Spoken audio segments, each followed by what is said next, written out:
You're listening to Dane and Jeff's Media Dump.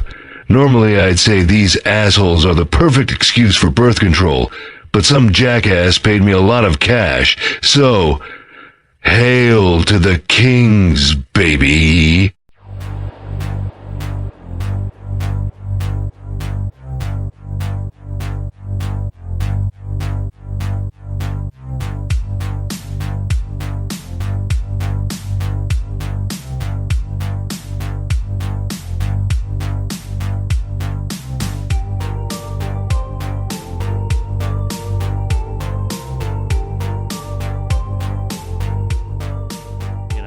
Couple weeks since last time we recorded. 2 weeks exactly. And, some shit's been going on, right? Yep. Yes, it has. I would say a pretty significant event happened, in fact. And, dude, like, I've been online and people have been saying all year long, it could happen. It could happen. It's going to happen. It's no more false flag. This shit's, it's going to be real. It's real. But I'll be honest, dude, I was completely blindsided. Were you? Yeah, I was. I didn't think this was going to happen. It's really amazing, in a way, what can happen when a large group of bored people come together and they just make shit go down and you don't see it coming. And I've seen like the whole fucking internet exploding, dude. Hell, this shit even made the news. Oh, yeah. Like real news. Oh, absolutely. But in a way, it's almost bittersweet. But I'll be honest, you know what? I'm going to say I'm kind of happy. Wait, what? What are you what are you happy about? Wait, what are you talking about? What are you talking about? Are we talking about the election and Trump? Oh, no, fuck the election. I'm talking about the fact that they finally figured out the most mysterious song on the internet. Wait, what? Wait, dude, you don't know about the most mysterious song on the internet? Hold on, man. You're throwing me for a loop right now. I thought we were talking about this. Now you're throwing this curveball. What the hell have you been drinking? What have I been drinking? What's going on here? I'm blind fucking sober for a change, okay? So, all right, we'll rewind. So, for like 2 decades, they've been trying to track this damn song down. And some dude recorded it off of, I think, like German radio. And his sister was going through his mixtapes and heard this one song. And she's like, hey, who this song's kind of good. Who's the band? I want to like hunt them down. He's like, I don't know. I just recorded that shit off the radio. When? Fuck, 80s? I don't know, man. What do you want from me? So she took a clip, she put it online. And this is back when, everyone had dial-up. So it was like a small snippet of the audio. She posted it on the forum. And everyone's like, this sounds like so familiar. It's kind of had this kind of new wave synthy sound to it. Okay. I posted a link to it on the Discord. You can go check it out. Everyone's like, this sounds so familiar, but I don't know who this is. And then eventually a full copy of his recording got posted. And people have been scouring everywhere, chasing down leads. Not last week, but like the end of the week before. They finally tracked down the guy who was one of the guys who was in the band by tracking down like this live performance and all this other shit that he had done with a different band, and messaged him and said, hey, did you perform at this one concert on this random day? He's like, yeah, I was there.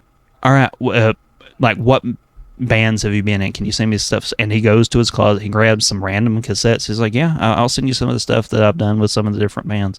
And happens to send that song to the dude who had messaged him inquiring. And it's like, we have a hit. Wait, this dude, you have no idea how happy we are. And tells this guy, you wrote what is called the most mysterious song on the internet. We've been looking for you guys for 20 years. He's like, are you serious right now? And everyone just assumed that this band had either was like, maybe they died young because, that's what rockers in the 80s did. Uh-huh.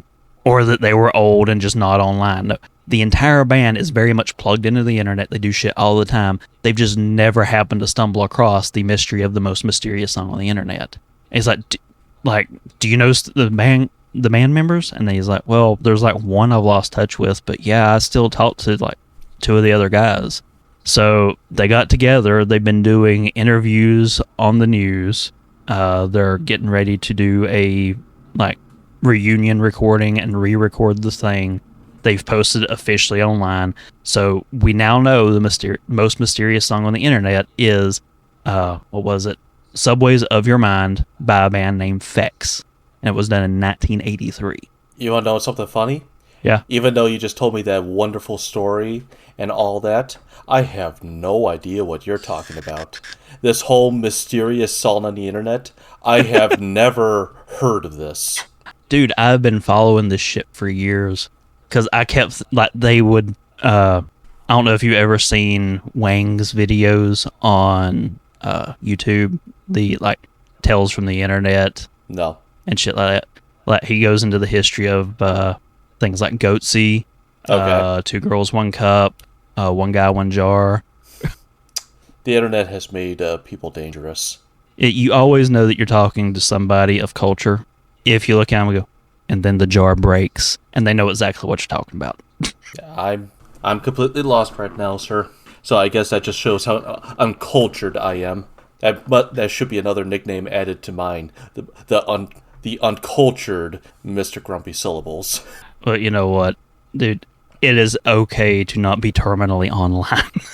That's the thing. I am online a lot, but I'm not going through like let me find these creepy pastas or was it SNPs or something like what for the like the back rooms and like all that SCP. STP. CP. SCP. I'm sorry. But, There you go. Yeah, it's just all that stuff. I don't look into. I'm always just like, yeah, let's see what.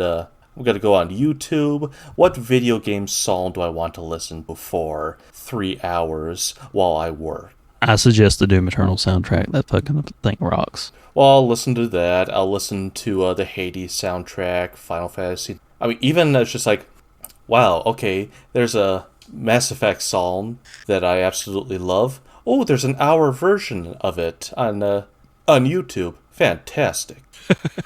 You gotta love those supercuts. I do. Well, I'm going to go ahead and jump into the intro since I've already guaranteed that we are never going to be able to monetize this one talking about Goatsy, Two Girls, One Cup, One Man, One Jar, and Trump all in the same breath. Welcome to Dane and Jeff's Media Dump.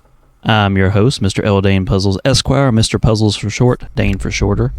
And with me, as always, I don't have a super awesome introduction planned for him today.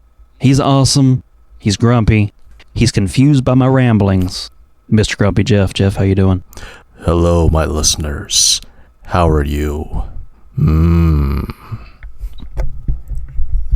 All right, dude, we can't be doing sexy ASMR. I'm never going to get anything done, man. Here, we could just throw this at the very end of the episode. Just me going,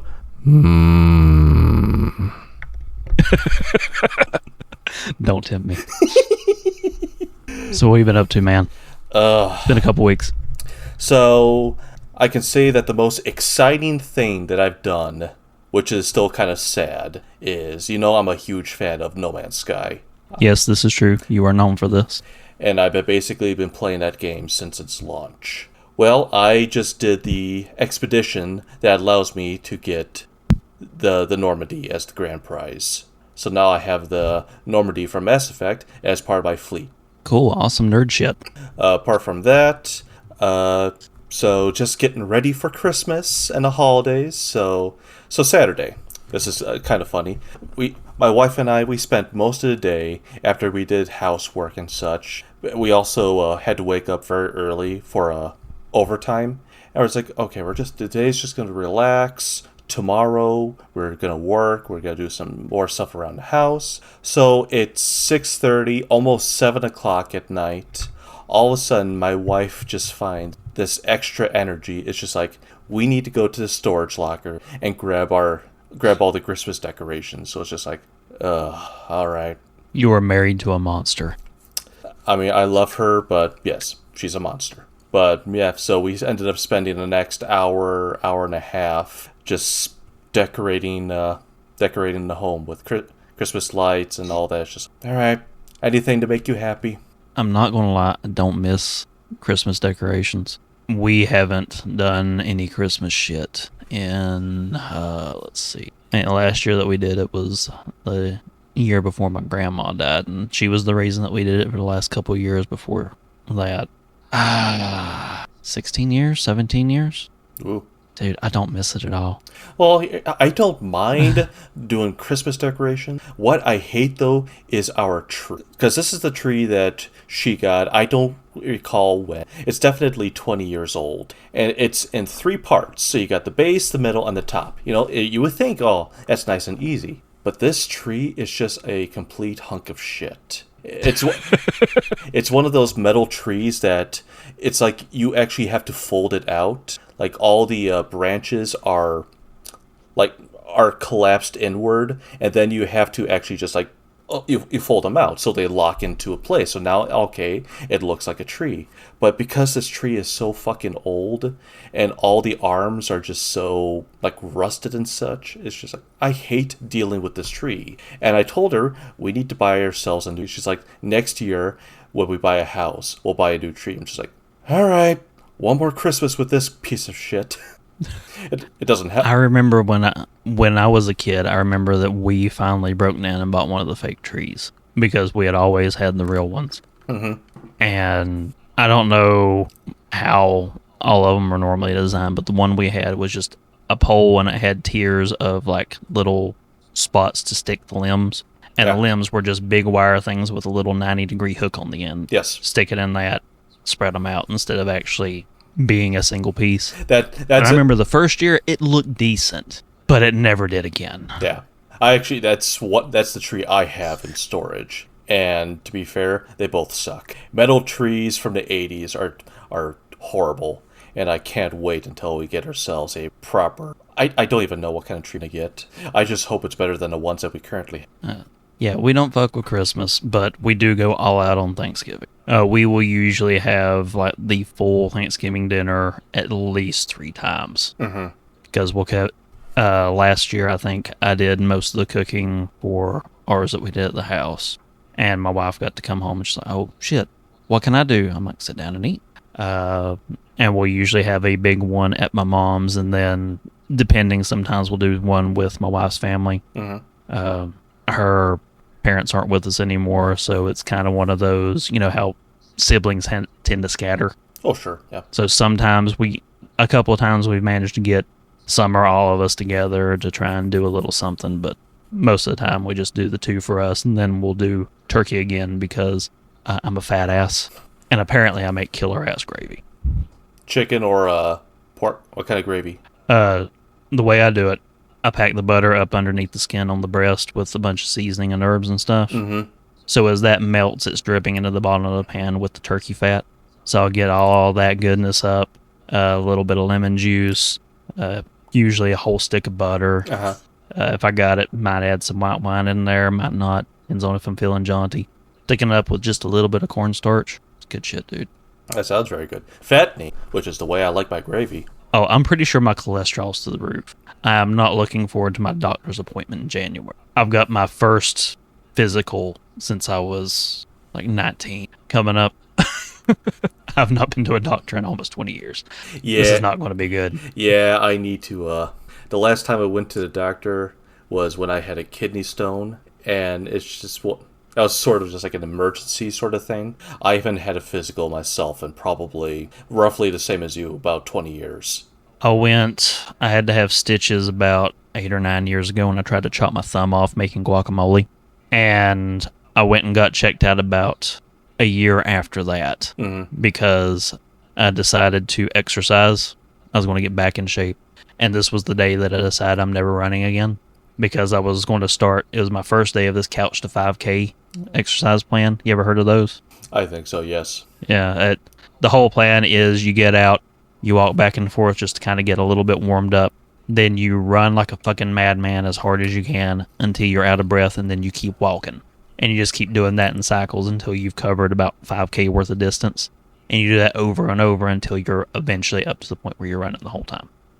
First leg where I start running, my dad's boxer was outside. He's like, oh shit, Dane's running. I know where I need to be, between his legs. So, big fucking boxer gets between my legs when I'm full sprint. I'm 6 foot tall, I'm all knees and elbows. I go down like a sack of retarded potatoes. Break my nose. Fuck up my shoulder, fuck up my knee. I think it knocked me out. Because I don't remember landing. I just remember like being on the ground. So I know I hit face first. I get up, I'm covered in mud. I touch my face. I see blood on my hand. I'm like, this isn't good. I go in the house, walk into the bathroom. My nose is like over here. My wife hears me walk in the house. I hear, Dane, is that you? I don't say anything because I don't want her to see me yet. And I go through the painful process of setting my own broken nose. Oh. You know when you get those kind of shitty plastic spoons Oh, yeah. that get like a hairline crack in the handle and how it kind of squeaks against itself every time you pick up something heavy with it? Yes. That was what it felt like as I put one hand for where I want this to land and then pushed my nose the half-inch back over into place. Oh. When I did that, that's when it decided, okay, now it's time to bleed everywhere. And it just starts gushing down my face. So now I look like I have like ripped someone's carotid artery out with my bare teeth.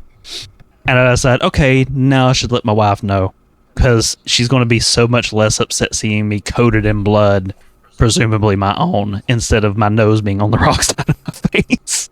But when we got there and the doctor found out that I'd set my own nose, they're like, wow, you did a really good job. Like, it's swollen, but it looks straight. I'm like, well, is there anything you can do to like make sure? It's like, oh no, we don't set broken noses anymore. Do you know that? What? Yeah, if you break your nose and go to a fucking urgent care, they won't fix your nose. They give you like some painkillers that are slightly stronger than something you can get over the counter, tell you to put ice on it, and then send you off, let it heal, and then send you to a fucking plastic surgeon to fix it. If I hadn't set my own nose, I'd have just been fucked. I'd have looked like Owen Wilson, but, you know, less attractive and much poorer. For the listeners right now, I'm just staring at Dane right now with a face of, what the fuck? Squinty eyes, my jaw dropped. Just, what? That, I don't understand. Yeah, dumb as hell, right? I don't understand. Is it because it's a lawsuit thing? Fuck if I know. I think it might be a case of by the time you get to the doctor, they think they're going to do more damage than good because you're going to be so swollen they ain't going to be able to see for sure where they can put it. I'm giving them the benefit of the doubt and just assuming that I didn't like walk into the world's shittiest urgent care. But yeah, if I hadn't set my own nose, I'd have been fucked. Well, I'm looking at you right now. That's an attractive nose. It's nice and straight. Here. Give you a nice look. If you look a little that direction. Oh yeah, okay, a little really bit. It's like, it's a little bit. I never noticed until you said something. So, good job. Oh. Everyone who has ever found out that I've done that is in the medical profession is impressed with the job that I did. Or thinks that I'm just full of shit. So that's the reason why you don't run anymore. The only reason I stopped running is two reasons. No, it's one reason. I used to play Sunday football, and you know I'm a big guy. I'm 6'2", 200 pounds, and the guys I play with, you know, my brother was one of them. He used to play high school football. They're all bigger than me, so I'm still getting thrown around like I'm mini-me. Well, one moment, I got tossed, and when I fell, someone's knee jammed into my back. And that left me basically immobile for 2 days, just because my back was extremely stiff. I actually thought this was like a couple years after my brother, also a football injury. He actually ruptured 2 discs and was forced to have surgery. Shit. And that's the first thing that was coming to my mind is, oh my god, what if the same thing just happened? Well, the pain eventually did lessen, but I was still with, at the time, she was only my girlfriend. My wife now, before she was my girlfriend. She was extremely angry with me, you know, calling me stupid and all these dumb words, especially in her native language. And she basically told me, you will not play football ever again. So I was like, all right. Fair enough.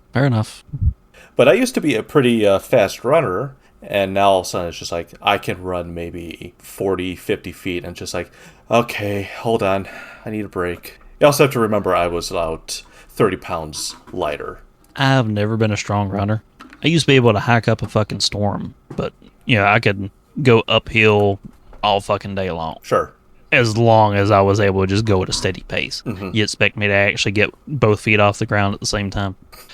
I don't care if it's going downhill, if it's flat. I ain't never been a good runner.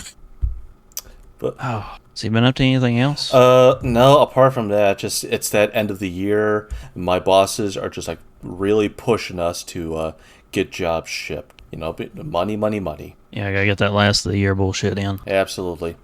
I would not mind because they're always like, we need you to work overtime and all this.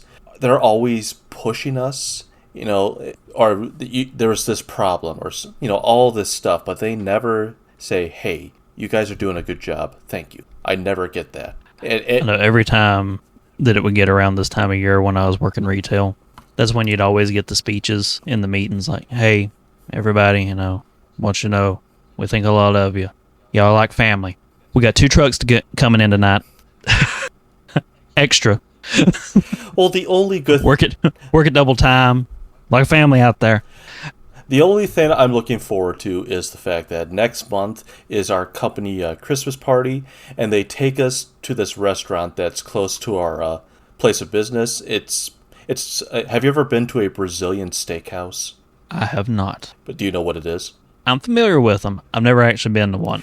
Well, I strongly recommend going to a good one because there's nothing better than having waiters coming up to you. It's like, hello, sir. Would you like this piece of steak? Or would you like these beer-dipped chicken drumsticks or stuff like that? It's just like, yep, just keep piling it on there. Would you like salad, sir? No salad. Just keep giving me that meat. Ron Swanson is also my spirit animal. Exactly. Ron Swanson would love this place. That would be the death of that man. Hey, I've gone there. I've been with the company for almost 14 years, and we've probably gone half the time Christmases I've been working there. So that's about 7 times. Doesn't get I'm not sick of it yet. At least they treat you to a decent meal. Oh yeah. How about you, sir? What's been going on with you? Not a whole hell of a lot. My most recent obsession, I'm back on a Super Metroid kick. All right. My brother sent me a link to this Metroid randomizer because me and the Super Metroid series, the Metroid series, Super Metroid has always been my favorite. Mm-hmm. But I've always enjoyed all of the at least 2D games. I wasn't that big whenever they did the FPS set, the Metroid Prime games that was on GameCube and the Wii. Sure. I played the first one, wasn't that big on them, but that classic Metroidvania exploration style, those I really enjoy. That's Nate's favorite word. Metroidvania. Yep. He loves that word. That is, when he was playing through Hollow Knight again, trying to get all the achievements, me and him talked a lot, and I actually told him one of the places that you can go practice shit that he didn't know existed, and he said that was a godsend. So, but I know he's not as big on Super Metroid. Mm-hmm. I know he does like other entries in the Metroid series, but Super Metroid's not his favorite. It is mine, and that's probably nostalgia because I played that a whole lot back on the actual Super Nintendo. Mm. But at one point, I was playing through that game sometimes 2-3 times a year. It's been one of them that has got the most miles. Maybe we'll cover it on the show one day. Maybe not. We're not covering that today. But my brother sent me this thing that fully randomizes the game. Okay. So it takes all the different rooms in the game and shuffles them from different regions within the map, and it has this formula where it determines what part of the map is the biggest and assigns that to this region criteria and retiles it from whatever the original area that it came from to that region's. Mm-hmm. So it's like just a full remix, resprites the whole game. You can change Samus's sprite in there.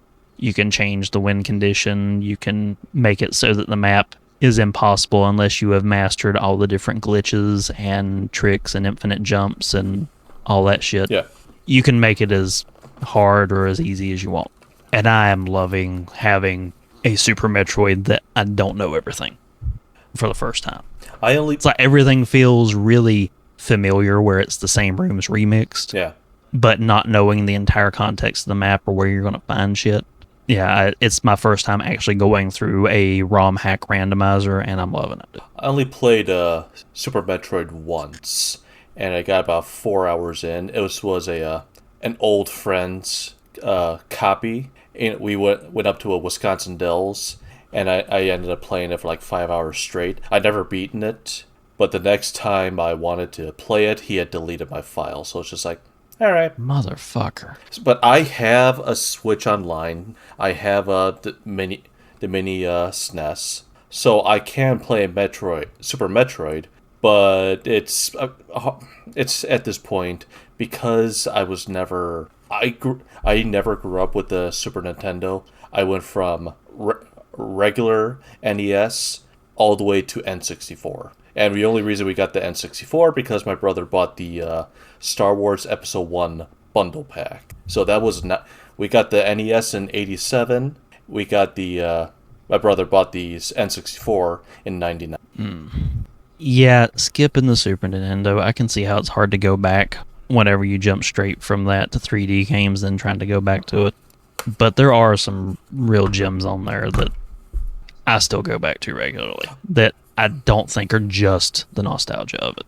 Oh, that everyone says that the best JRPGs or some of the best games are on the Super Nintendo. It's just like I have no nostalgia for it. I mean, I have a little bit with Mario World, and that's it. Maybe a little bit of a Super Mario Kart and Donkey Kong Country, but apart from that, I have no nostalgia. So when I ended up playing like Final Fantasy VI, everyone's just like, "Oh my god, that's the best in the series," and I'm just like, "Get to the World of Ruin. I'm bored. I'm done." I did the exact same thing. And I was actually really into the game up until the World of Ruin, and I'm like, wait, I got to get the whole party back together again. Fuck that shit. And I never finished it. Yeah. Now, don't get me wrong. The fact that is, to my knowledge, the only Final Fantasy game where the bad guy successfully destroys the fucking world. Mm-hmm. I know a bunch of them come really close, and they always stop them right before the end. But Kefka wins in that regard. He destroys the fucking world. The world is ruined. Like, he didn't destroy all life, and they still go and presumably beat him.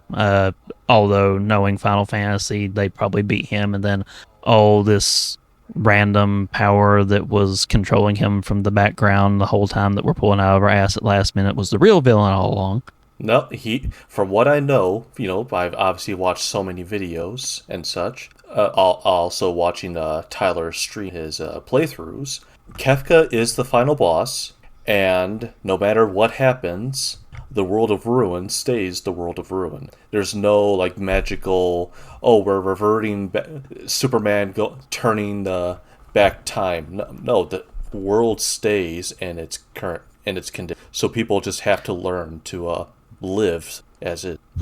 I admire the guts and the storytelling on that, but mechanically it just lost me. Yeah, I don't care. I mean, I put a lot of hours into World of Ruin. I think I got 11 out of the 12. I know there are 14. There's 12 regulars and like two extras. I never found them, so. But the 12th character, I did not know where he was. And I'm just like, you know what? I'm done. I'm tired of looking. I'm tired of playing this, and I never went back. You made it farther than me. I might have got 2 members of the party back together before I said fuck it. But yeah, Well, this is also the same reason why I will never play Chrono Trigger, because, for one, I don't care. 2, everyone has praised it so much. It's like, okay, there is a very high expectation, and I know for a fact it's not gonna. And I'm just gonna be like, this game is terrible. I'm gonna have the same reaction with that as I will with Final Fantasy VI and Wind Waker. if you play Chrono Trigger, I've told this story once before while I was intoxicated and calling into Tadpog. I had heard all the hype back in the day.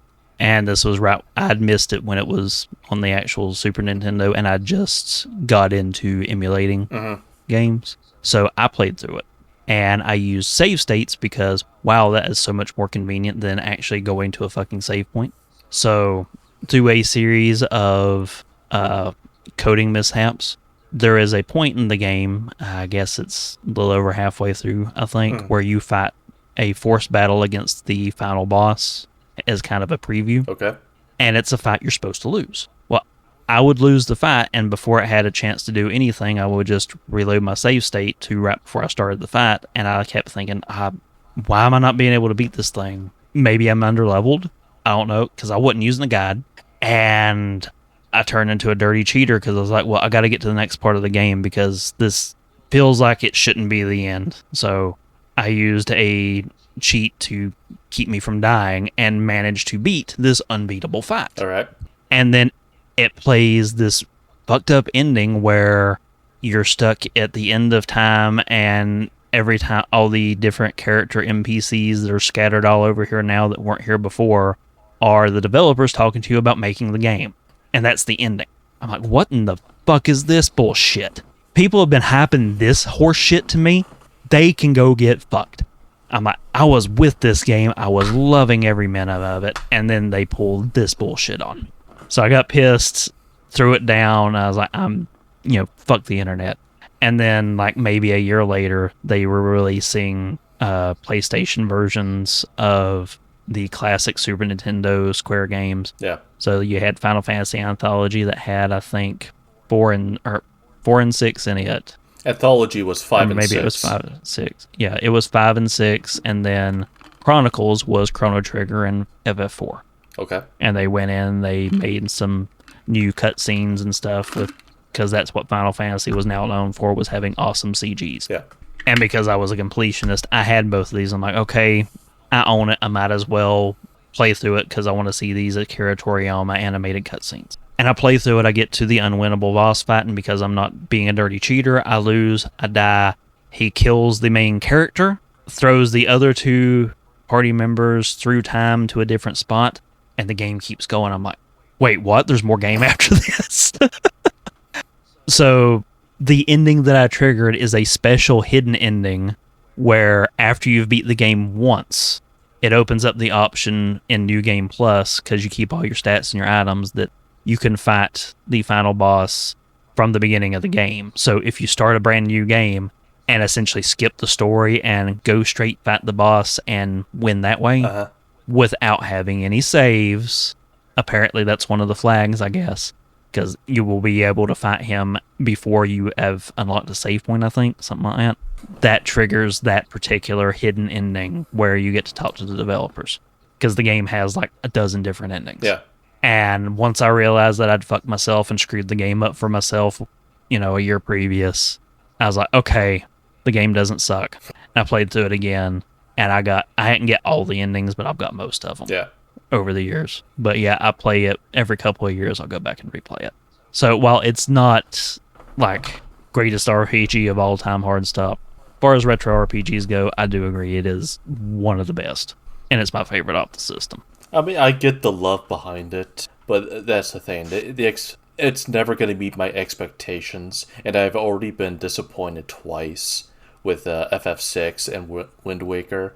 I just have zero desire. I mean, I'll play Cross, because everyone's just like, oh, Chrono Cross, that's a shit game. It's just like, if you treat it as, or if you take it out and just like treat it as its own game, apparently it's very good. But if you treat it as like a sequel to Trigger, that's where everyone like throws it. Just like, okay. So the expectation... They had actually planned a third one in the series. Did you know that? No. Square just finally let the trademark copyright shit lapse, where they never actually did anything with it a few years back. But they were going to do a third entry. But I've played through Chrono Cross. Yeah, it definitely suffers the same stuff as like Devil May Cry 2. As a game on its own right, it's alright. Maybe even better than you would expect. Yeah. But as a sequel to what came before it, yeah, it's a letdown. I mean, I'll definitely play Cross. I'll never play Trigger. And if that angers the listeners, well, most of you already know this, so this shouldn't surprise you. To our new listeners, well, now you know the truth that I have some very questionable opinions. And if you don't like it, please listen. Please continue listening. We need the listenership. Hey, I will take hate listens. I don't care. I just want to see the number go up. Spread the word and be like, hey, you should listen to this asshole. He's got some very shitty opinions. This is weird. Dane's not as funny when he's sober. And Jeff sucks when it's Christmas time. Oh. Well, anyone who is a, adult at Christmas, I think, realizes this time of year fucking sucks. everything's just a pain in the ass. Oh yeah. I think that's all I got for the ramblings. You got anything else to throw in? No, I got enough of my ramblings out. Well, that brings us to our classic segment. Ha, Dalton found an error. And you know what, man? No news is good news. I think we pulled the last one off. Really? Yeah. No one's called me out on any bullshit, and I don't remember anything that we definitely fucked up. So I think we're in the clear this time. And no one took me up on that. Find where I had to edit together, and I'll give you a copy of Duke Nukem Forever. I don't know if that's just my editing was that good, or if everyone knows that I'm not bluffing. I will force them to have a copy of that. Maybe it's both. I mean, little column A, little column B. You're on record saying Duke Nukem Forever, not bad. Yeah, not bad. And if you just play the DLC campaign, actually good. There you have it. As Dane's 2024 Game of the Year. I wouldn't go that far. I might be a Duke Nukem apologist, but I'm not a fucking sadist, dude. Maybe just a little bit. Oklahoma. So I guess that brings us to the topic du jour. Your pick, Jeff. Potpourri, 1987. What a fabulous year. It gave us so many treasures. And so many grumpy, weird bastards. I was going to say, it gave us so many treasures and 2 assholes. But we are bookending 1987 because you went on record saying all the stuff that we had to pick had to be between our birthdays. Nothing beyond that. Real talk, I did not back check any of my shit. So if ever there was a day to get your name read on Ha Dalton found an error, this is the week to do it. No, catch me. No, don't. I dare you. Don't say when your birthday is. So that way they can't say you messed up. It's like, I never said the exact date. Yeah, but we did tell them both last week. Do you honestly think people are going to listen last week to last episode? Will that increase? Eventually we will get someone who is just super detail oriented and will catch us on some of this bullshit. I'm trying to think who we know what is that kind of person. I mean, I've been that asshole in the past. I know people like me exist. Well, so I believe it was last night. I was watching Mikolov and Dalton I play No Man's Sky because they started doing the expedition I just completed, and they were asking me questions, and the entire time. And hold on, let me find the. No, never mind. It's in the general chat. I do believe at one point I'm just like I'm basically getting annoyed with rage right now just because of how they were playing the game. It's like this is very easy stuff, and I'm just like in bed just with rage. Well, at least you weren't like, "Hey Jeff, can you Google this for me?" Yeah, sure, I'll Google that. Well, I was giving them all the knowledge I had, but it's just like, hey Jeff, I need you to answer this question for me. It's just like, for one thing, I can't talk right now. I'm laying in bed next to my sleeping wife. You're gonna have to deal with the reading. Hold on, Jeff is reading. Jeff is typing. But yeah. Oh. But yeah, we are. Well, I didn't notice you get grumpy with anybody, so you're good. Oh, fantastic! Thank you. But how do we want to do this? Do you want to?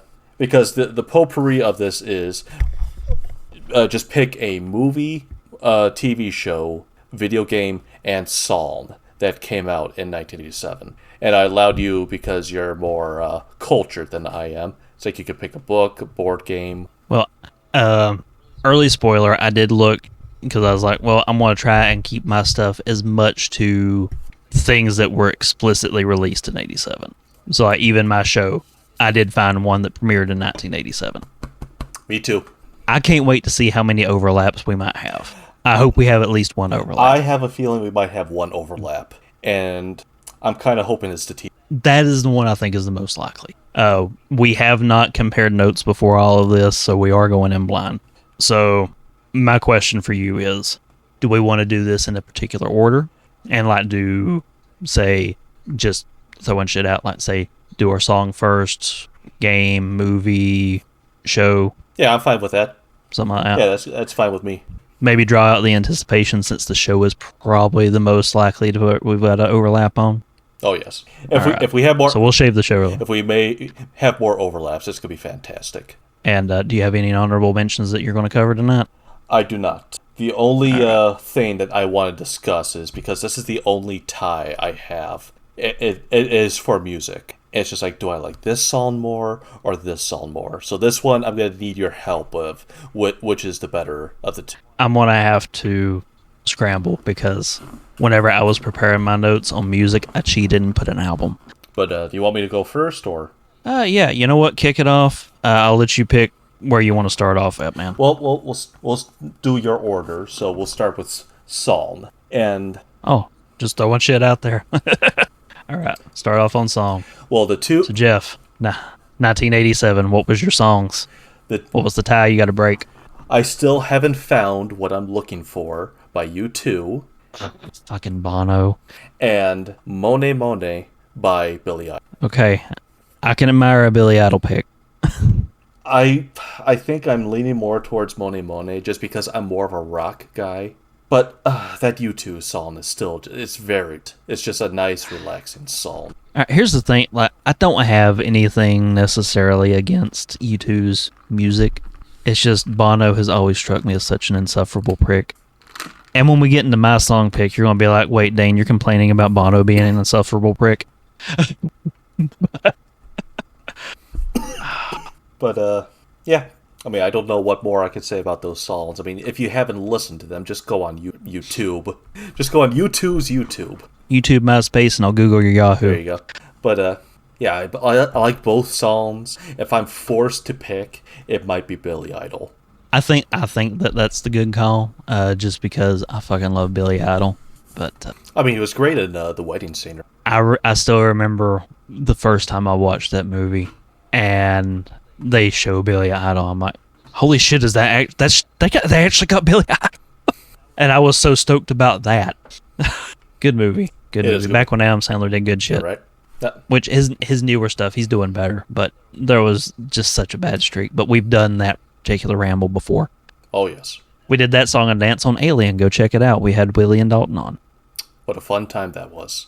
Oh, that was a fun night. It was. I know that sounded like, oh, wow, he's being sarcastic. No, that was a lot of fun.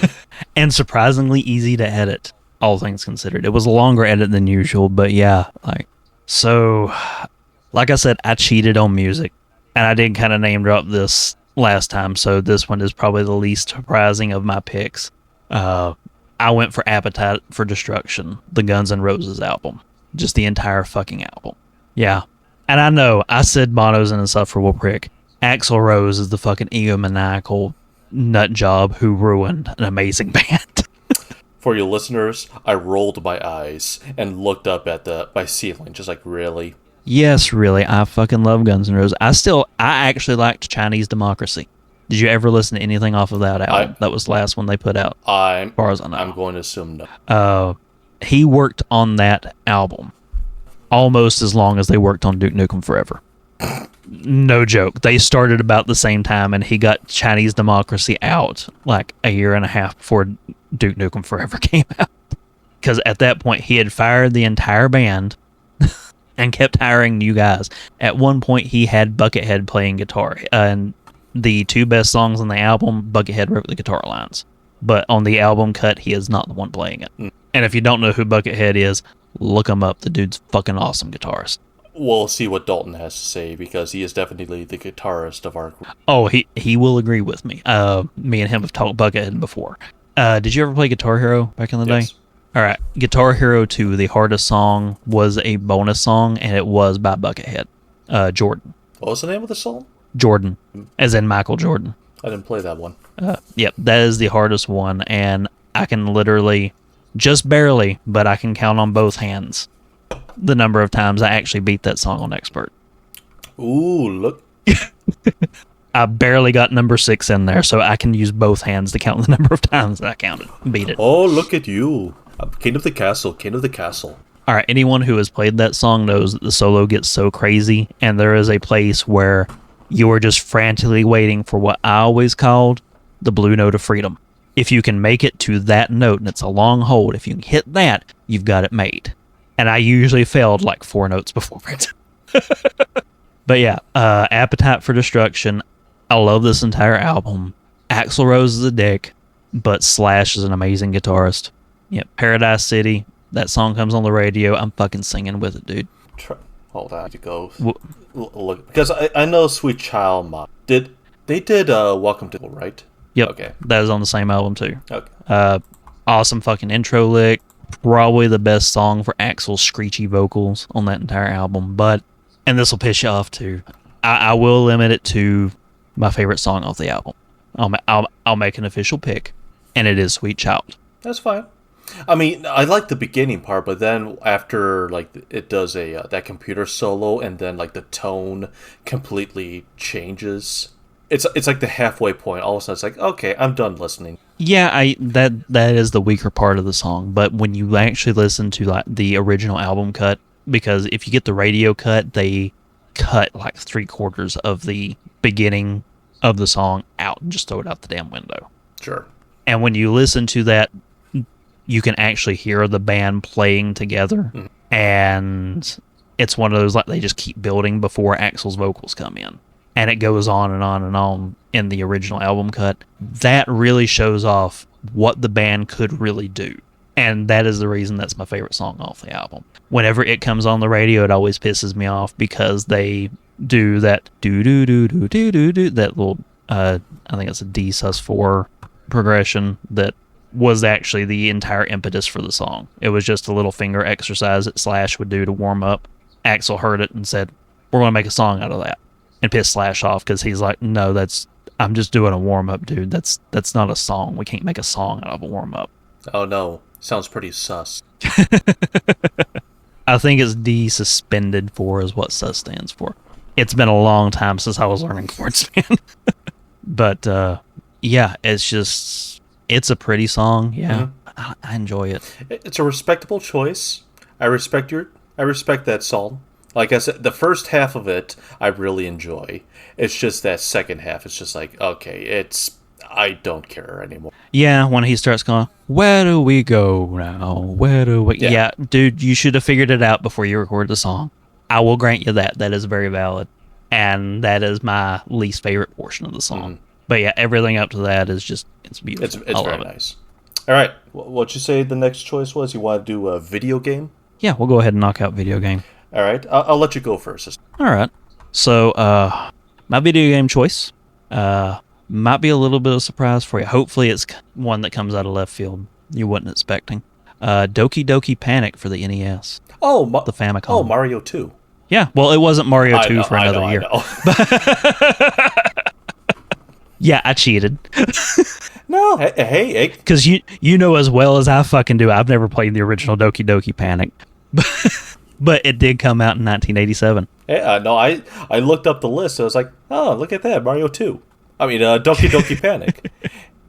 Yeah, so, for like the two people on the planet who don't know it, they reskinned Doki Doki Panic and released it in the US as Super Mario Bros. 2 because the Japanese Super Mario Bros. 2 was so painfully difficult that they didn't think it would go over with an American audience. And the only time we got that official release was the Lost Chapters for, was it Mario All-Stars for the SNES? Yep. And it completely threw me because basically the original Super Mario 2 was, they assumed when they designed it that you played through levels 1 through 8 in the original Mario. Yeah. And then as soon as you beat that, you pick up Mario 2 because difficulty curve-wise, you're now on level 9. Mm-hmm. And if you weren't still in the Mario zone, that game's going to whoop your ass. I've never beaten Mario 1. I've gotten to 8-2, but I've never beaten. I've beat Mario 1, but never legitimately. Oh, yes. I'm definitely using the warp pipes. No, I mean, like, without a Game Genie. Ah. Yeah, we actually had a Game Genie when I was a kid. I was a dirty little cheater from the get-go. Oh, look at you, Mr. Money, king of the castle. And my brother was a little asshole toddler who got a hold of the code book, because this is the days before the internet. Yeah. So if the codes weren't in that book, you didn't have cheat codes, and tore it up and drew in it. And, he was little, but even then, I was like, man, this is bullshit. You're lucky I can't rip your neck off right now. But, yeah, I mean... But no, I know I've never played Doki Doki Panic, but I have played Mario 2. And Mario 2, everyone's just like, oh, it's not a real Mario game. It's terrible. It's a very good game. Yeah, it's a good game. And look at how many, like, even still iconic today characters only came here because they made Mario 2 the way they did in the US. Shy Guys. Birdo. Mouser. That good old classic. He's in every game, Mouser. What, Wart? He's in every. Wart. He's been in every Mario since. I mean, like, I heard he's going to be the villain in the new Super Mario Brothers 2 movie. They're bringing back Wart. Well, good. Super excited. That actually would be exciting. That would be a fun idea. That's probably why they won't do it. No, definitely not. Because Nintendo sucks. Those dumbasses will probably have Bowser team up with King K. Rool from the Donkey Kong Country shit or some shit. Oh yeah. Or they're gonna bring in his like Bowser Jr. or someone like that. Yeah, instead of the fun ones like Ludwig von Koopa. Yeah. And all of those from Mario World. What was it? Morton, Izzy, Roy, Wendy. I can't remember all of them anymore. But all right. I know it's a bit of a cheat, but still, good pick. Just You know me, I love loopholes. I will exploit them every chance I get. As you should. So what was your game pick, dude? So this one is my favorite NES game of all time, just because my brothers and I have played this game so many times, and even now it's just an enjoyable blast. It is Guerrilla War. Real talk, I've never played that one. I'm a turkey based me. Tell me about it, dude. So it is a top-down shooter where, this is the funny bit, apparently in the Japanese version of this game, the two characters you play as are, fuck them, what do I care? Bimmy and Jimmy. No, Che Guevara and Fidel Castro. Damn. And you're playing as them to free the rule of the dictator of Cuba. Wow. So that in the American version, they don't have names. You're just blue guy and yellow guy. But you just go through. Can't imagine why. I know, right? But it's a top-down shooter where you just go through each level, just fighting enemies. You get a little letter icons show up, and those are different weapons. And you just that's all it is, really. It takes about an hour to go through each game, do a run of this game. It's very quick. You can get a tank, but the thing is like made out of glass or something, because after a few too many hits, it starts raining like a beep beep beep beep beep beep beep beep beep, beep, and that's its indicator. Get out of it because it's going to self-destruct. They give you a literal glass cannon. But the funny thing is, the thing is strong. It's also great is unlimited continue. That is a surprise for an NES game. And what's also great is most unlimited continues. You're kind of forced to start at the beginning of the level. In this, no, you just start right back to where you died. Wow, someone did not feel threatened by a rental source. No, we own this game. I still own this to this day. It needs a severe cleaning, just like everything else I own that with the NES. But it's a fun, quick playthrough. I can't recommend it enough. Apparently, they released it on the SNK 40th Anniversary Collection for the Switch, PS4, and Xbox One. Yeah, next time my brother digs out, 'cause he's got all of our old cartridges and shit, and most of the games that we kind of amassed when we were kids. I'm going to look and see if I've got a copy, because I'm curious now. Well, because whenever our video rental place got rid of all of their Nintendo games, and then, Super Nintendo and 64 through the years, like, they would always we were friends with the owners. They would let us know a little bit ahead of time, like, hey, these are going on sale on this day, so save up, come in here, we'll give you first pick. And we would go in and clear them out. Oh my God. So I'm on price charting right now, looking up the NES version of this game. Guess how much it is loose. Does price charting mention how rare it is? Based on its new price, it seems to be it's more on the uncommon side. Price loose. Hold on. Will it say somewhere, or? I don't know. I haven't actually looked at price chart in a minute. Yeah, just based on these prices, I want to say it might be more on the loose side, on the rarer side, or the more uncommon side. Okay, so retro games have got ridiculous lately. And they weren't as ridiculous back when I was still looking at prices. I'm going to venture a guess, guessing blind, $250. Is that just based on your reaction initially? is that $250? Yeah, $250. Well, I'll give you the. That's close to the new price. Okay. I was going to say, I was expecting it to be absolutely insane just based on their facial expressions. I think that was my reaction for the new price. It's like, really? All right. Well, I read your facial expressions right, just in the wrong direction. Loose, it's $15. Oh, that ain't too bad. Would that be considered an uncommon, or is that a more common price? That sounds like a common price, that common? I would think. I don't remember if it was loose or what, but I know the most expensive game for the Nintendo that we owned last time I looked was Metal Storm. Yeah, I'm having a brain fart. What the hell is the name of the NES classic? Was it 85 to 91, written by Pat Contry? I don't have that book. Fuck, I can't remember. And as many times as we hear it, because we both listen to Tadpog, you'd think I'd know this one by heart. Yeah, right. My problem is I'm stone cold sober, so. But yeah, so it's a $15 for a loose cartridge. All right. The last time that I went through and compared all of our old Nintendo games, the most expensive one I had, and I'm looking at it right now, was Metal Storm for the NES. Mm-hmm. Are you familiar with Metal Storm? I'm not. I had wished that this one was a 1987 release because this would have been my video game pick. It kind of served as the inspiration for the indie game VVVVVV, where you can reverse gravity to go to the ceiling or the floor. Okay.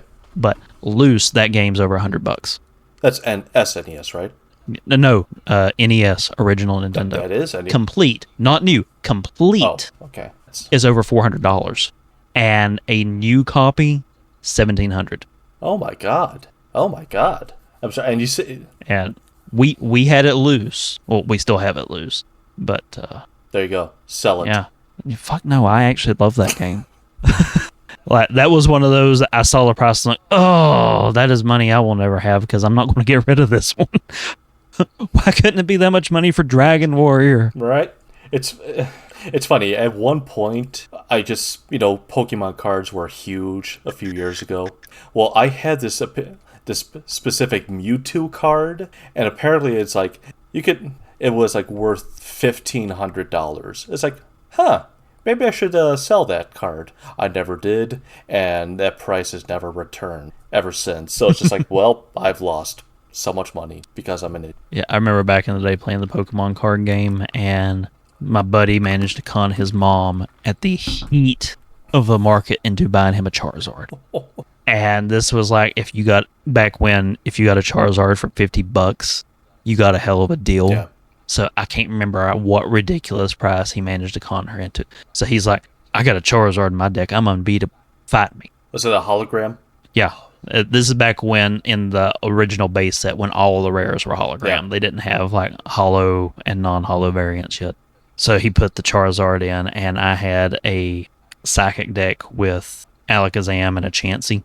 A bunch of Chanseys, which had just ridiculous amounts of HP, and Alakazam could move damage counters from one Pokemon to another. So I had a whole row of damage sponge Chanseys in the back, and I just beat the shit out of him while he would try and blast away with his Charizard doing 100 points of damage every damn turn. Yeah. I'm like, no, just spread it across here. And he couldn't beat me, and he was so pissed. Whap, whap. Tangents! Love the tangents. We're full of them. Keep listening. But yeah, so that is my video game pick of 1987. And I'm literally on its Wikipedia page right now. It says release 1987. No day or month. So, fuck you. You can't call me out saying that's not in between your birthdays. Well, statistically, it's probably between our birthdays.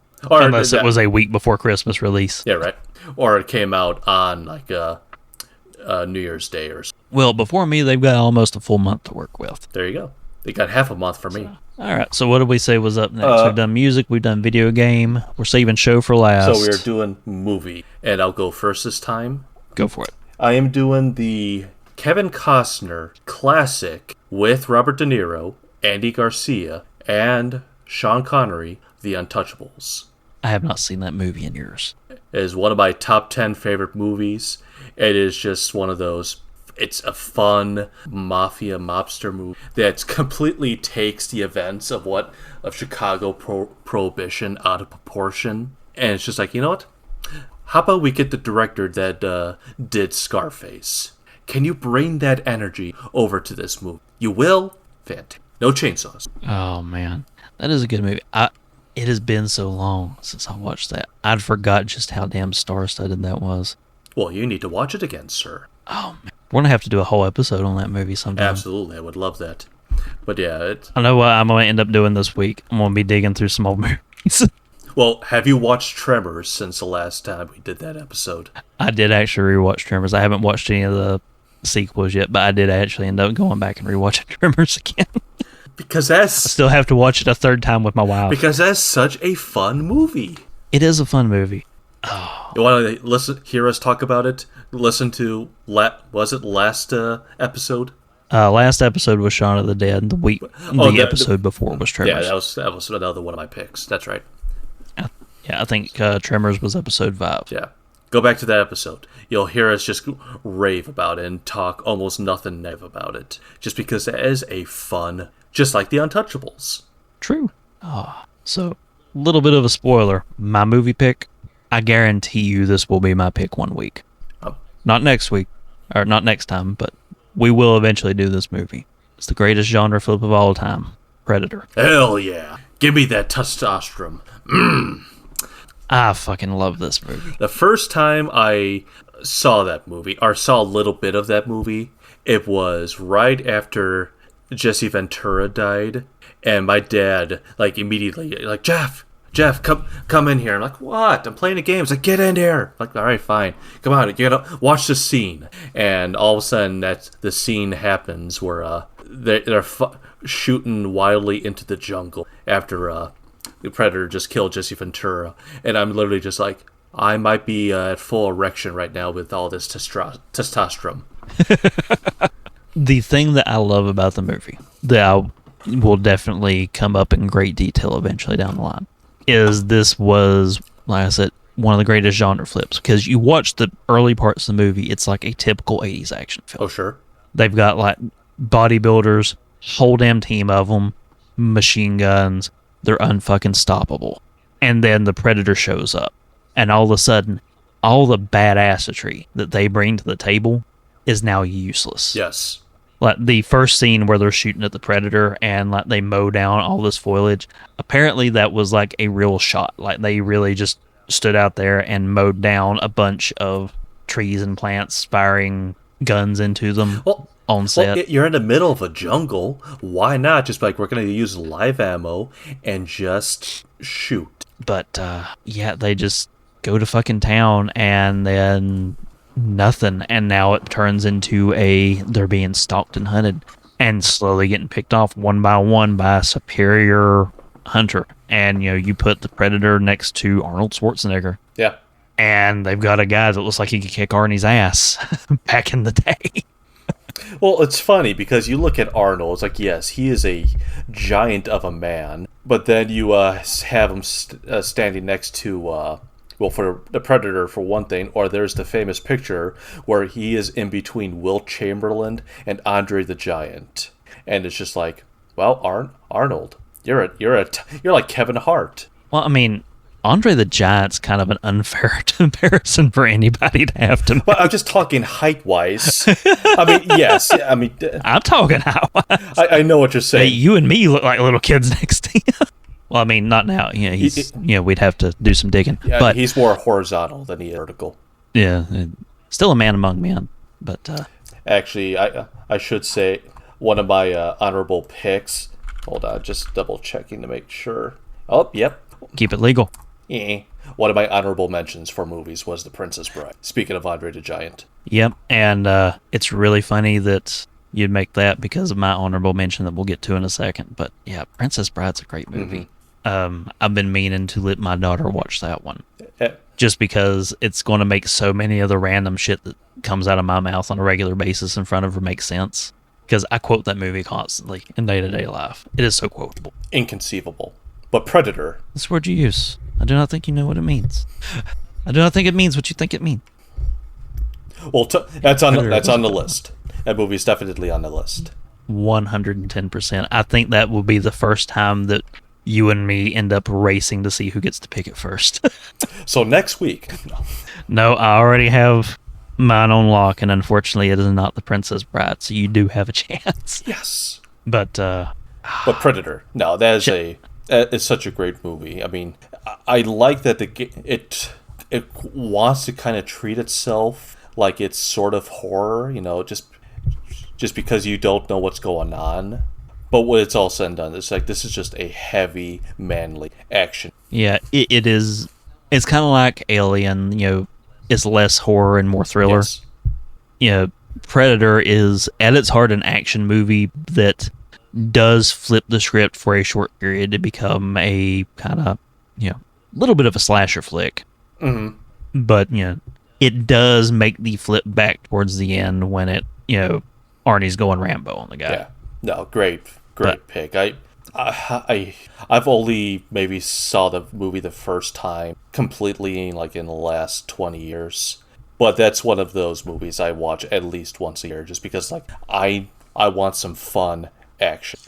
I want six or seven manly men just walk. I think they start with 6. It started with 6. I think Carl Weathers, that's actually one that hurt, when he passed away. It's like, you know what? I need to watch Predator. And something I always thought was interesting. Apparently, Arnie was a bit of a prankster on the set for Predator. Have you heard any of those particular stories? I think I heard that he was a prankster. I can't remember any of the examples. I can't remember who he did it to, but he set somebody. He set one of the guys up. It wasn't Carl Weathers, but he told one of the guys in the costume department to put a bug in this dude's ear that his biceps were bigger around than Arnold's. Like, just kind of mention that since, we're fitting my stuff. And he's like, is it true? He's like, just mention it to him. Just mention it to him. So Arnold's in there bragging about, he's so big and, you got a bunch of bodybuilders and they're all just trying to constantly show off. Mm-hmm. And trying to hide, and they're not sleeping because they're sneaking off to exercise when everyone is supposed to be asleep, so that no one sees. Because they got to make it look effortless. Yeah, got to make it look effortless. But that guy hears that over from the costume people, and he comes in, and Arnold's in there bragging about how big he is. Like, Arnold, I bet you my biceps are bigger than yours. No way. No, there's no way you're bigger. My shitty Arnold and Schwarzenegger impersonation. Before you continue, I think I'm remembering the story. It may have been Jesse Ventura. Maybe. That kind of sounds right, but I'm not going to swear to it. And let's face it, I probably will retell this story when I'm drunk and we're recording Predator. Of course. But he's like, how much you want to bet? And they end up putting like 2 bottles of expensive champagne on the line because this dude just thinks he's got it on lock. And they measure up, and Arnold's the bigger of the two because he's... and he kept his word, and he did follow through with the champagne. Yeah. But, apparently he was fucking with people on set the entire time they were making that movie. Well, what do you expect? This is the same guy that said, and I quote, "Lifting weights is like coming." He also convinced a dude his first, show at a bodybuilding competition that, the new hit thing is every time you strike a pose to scream at the top of your lungs. And he's Mr. Universe at this point. And his kid's like, really? Yeah, it's the new thing. Everyone's doing it in Europe. It hasn't got here yet, but a couple of these guys know. So if you want to be ahead of the curve and in with those guys, you need. So this guy goes out there. It's his first time on stage. And all the judges are like, whoa, what the fuck is he doing? Which is funny because that's what he does in Predator. You see, he comes back full circle. Oh. No. So...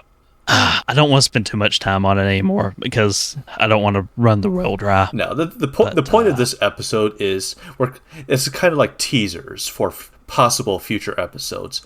I don't think we're going to do episodes for music, but for everything else, it's just like, yeah, you get an idea of what we think. You'll just have to wait for it later. You know, I will drop a little bit of a tease because I've been toying with an idea of like picking some sort of theme, and then each of us, and maybe, you know, because Dalton's a big music buff, like say songs that make you think of this, or songs that take you back to that, or songs within a certain genre. Just each of us pick like 2 or 3 the first week, send them to each other. We all listen to each other's picks, and then come in and talk about it. Or I'm also fine with doing like favorite movie soundtracks or game soundtracks. You know, I'm fine with music-based episodes like that. But it's just like, oh man, I want us to talk about Ziggy Stardust. I'm like, I've never listened to that album, so I'm not going to be able to contribute. Songs that shouldn't have made you cry, but still make you sob like a baby. We want to fight for your right to party. I cry every time. No joke. I've actually got one for that random thing. The Kanye Rant by Bo Burnham. I don't think The first time I listened to that song, I cried like a 9-year-old girl. Because I caught the metaphor before he makes it explicit, and I identify a little too closely with the shit he's going through when he's doing that song. Not going to ruin it. If you've never gone into Bo Burnham stuff, if we ever do like stand-ups, I'm definitely want to cover him one day. But he's making fun of Kanye West and ended up making me cry. And not in a I'm laughing so hard I'm crying, but in a holy shit, I think I'm having an existential moment right now. Hey man, if you want to do an episode on that in the future, we can. But before we get into our show and compare notes and see if we happen to cross the streams on it, I do have a couple of honorable mentions that I want to hit. All right. So I did pick a book. I did not pick a board game. I couldn't find any board games that came out in 1987 that I actually liked. So no board game pick, but I do have a book pick. Dark Tower 2, Drawing of the Three by Stephen King. That came out in 1987. Not my favorite in the series. My favorite will always be the first book, but this one was the first real steps in humanizing Roland, the main character. And it has some weird kind of fantasy sci-fi elements that still fascinate me today, just in isolation. And the other honorable mention, this one's going to make you grumpy, and it's going to make Dalton squeal with glee, WrestleMania 3. And that's why I said all the Andre the Giant talk is really interesting, because the main event of WrestleMania 3 was Hulk Hogan versus Andre the Giant. And I actually watched that match the other day whenever I was putting together my list, and I almost like, can I shoehorn this into being a show? No. I'm going to leave WrestleMania 3 as an honorable mention. But watching Hulk in the bear hug, getting the air supposedly squeezed out of him, and the ref pulling his limp arm up and letting it drop once, twice, and the third time the crowd cheers and he hulks out and body slams Andre the Giant. And dude, I know how tall Andre is. I had honestly forgot how large of a man Hulk Hogan was until I was watching this match and saw how close he came to being Andre's height. I had forgot he was over 6.5 foot tall. Isn't Andre the Giant like over like 7.5? He's over 7 foot tall. I forget what they build him at for WrestleMania. I know they said like 7 foot something and over 500 pounds. But seeing, most people standing next to Andre look like little children. Hulk was surprisingly tall whenever I was watching the match. I'm like, oh wow. And then, recently I watched the Mr. McMahon documentary. Yeah. And the entire reason they hired Hulk Hogan in the first place was they wanted somebody that looked like they could believably beat Andre in a fight. So they build WrestleMania like this is the first time they've ever fought. Andre's 15 years undefeated is bullshit. They were lying out their ass. But watching Hulk actually pick up Andre and slam him, I was like, damn, that hurts my back to watch from both directions. But that's all the honorable mentions I had. Did you have any others? Yeah, just going through the list of movies, and a few I wanted to mention. Harry and the Hendersons. Damn, how did I overlook that one? If you don't... Oh, I love that movie when I was a kid. It's more over-the-top John Lithgow. You can't go wrong with that. Spaceballs. We'll definitely save that for an episode. Planes, Trains, and Automobiles. Classic. And one that actually I just watched for the first time very recently, and I found to be very charming, and funny and adorable, Overboard with Kurt Russell and Goldie Hawn. Oh yeah, I love that movie. I watched that all the time when I was a kid. The the SA vibes kind of flew over my head when I was little, but And of course the ball shooting classic RoboCop. holy shit, I missed that. RoboCop was 87? I thought that was 86. 87. Hold on, I'm going on its Wikipedia. We know that Wikipedia is very accurate. Son of a July bitch. 17, 1987. I did not even consider that one. I thought it was 86. My pop culture knowledge has failed me. I might have made that my pick. Oh, damn. It's not too late. What movie do you love more? Oh, shit, why are you doing this to me? Damn it. Oh, fuck, it's RoboCop. Damn it. It's RoboCop. I'm sorry. It's RoboCop. So there you have it. There you have it. Dane's quote: "Fuck Predator, RoboCop." Oh, fuck Predator. It's RoboCop. I'll remind you, Jeff. I'm going to show you. The people at home don't get to see it. I have RoboCop wall art. Wow, that's quite the cut he has there. Oh, I found that at Goodwill. I might post a picture of it in the chat whenever we adjourn.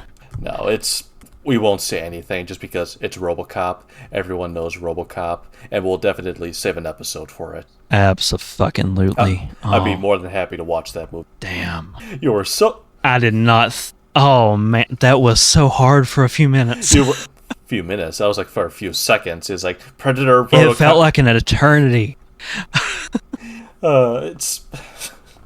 You were so confident. It's like Predator, the manliest movie. It's like, but RoboCop. Fuck RoboCop. Jeff drops the honorable mention and destroys my world.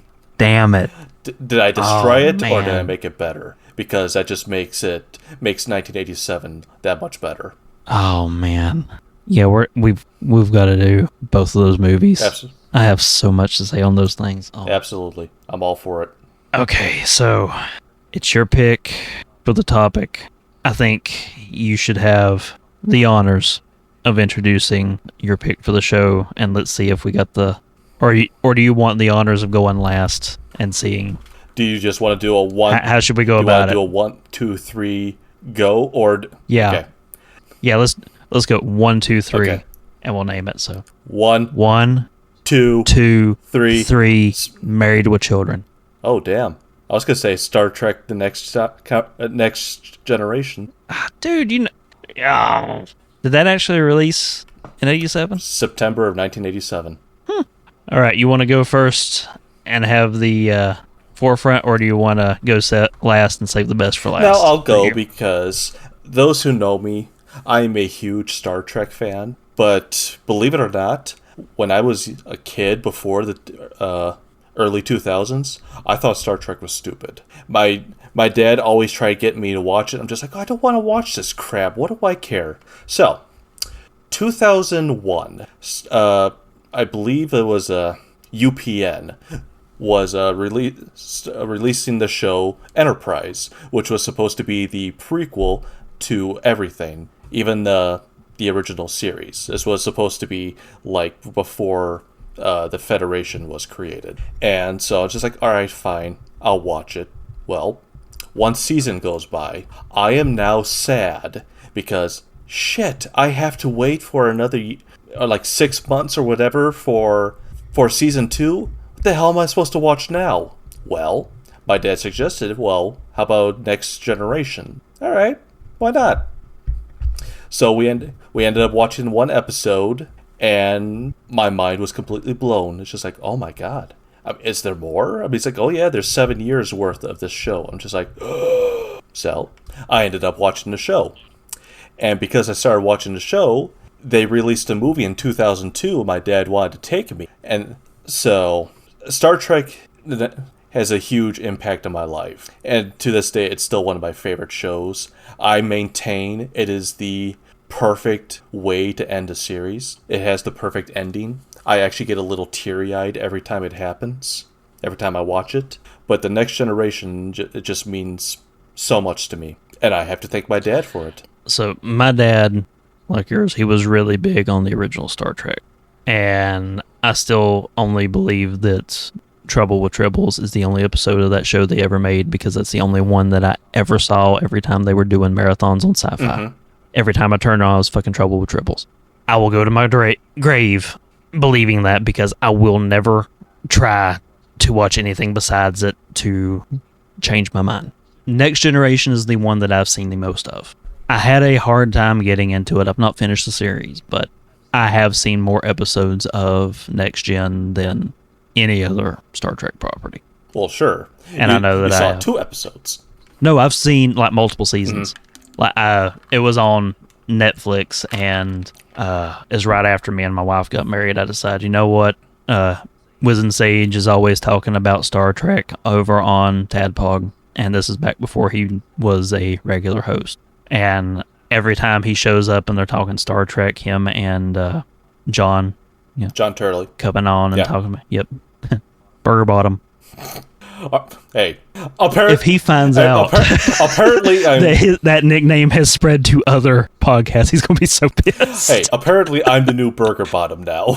Oh, but every time they would talk so passionately about Star Trek, I'm like, fuck, I guess I have to give it a shot. So me and my wife, we had just got married. She was still smoking at the time, and my cheapness was infecting her, so she was making her own. We were doing the make your own cigarette stuff where you buy the tubes and you got the machine. And so I would just sit there while she was at work before I would go and pick her up from work, and I would watch Star Trek and load cigarettes for her so that she didn't have to deal with it whenever she got home, enabling my wife. And like I would knock out like a carton of cigarettes just sitting there watching Next Gen. It does get better once their beards grow in. Yes. Like, I watched enough to know that reference.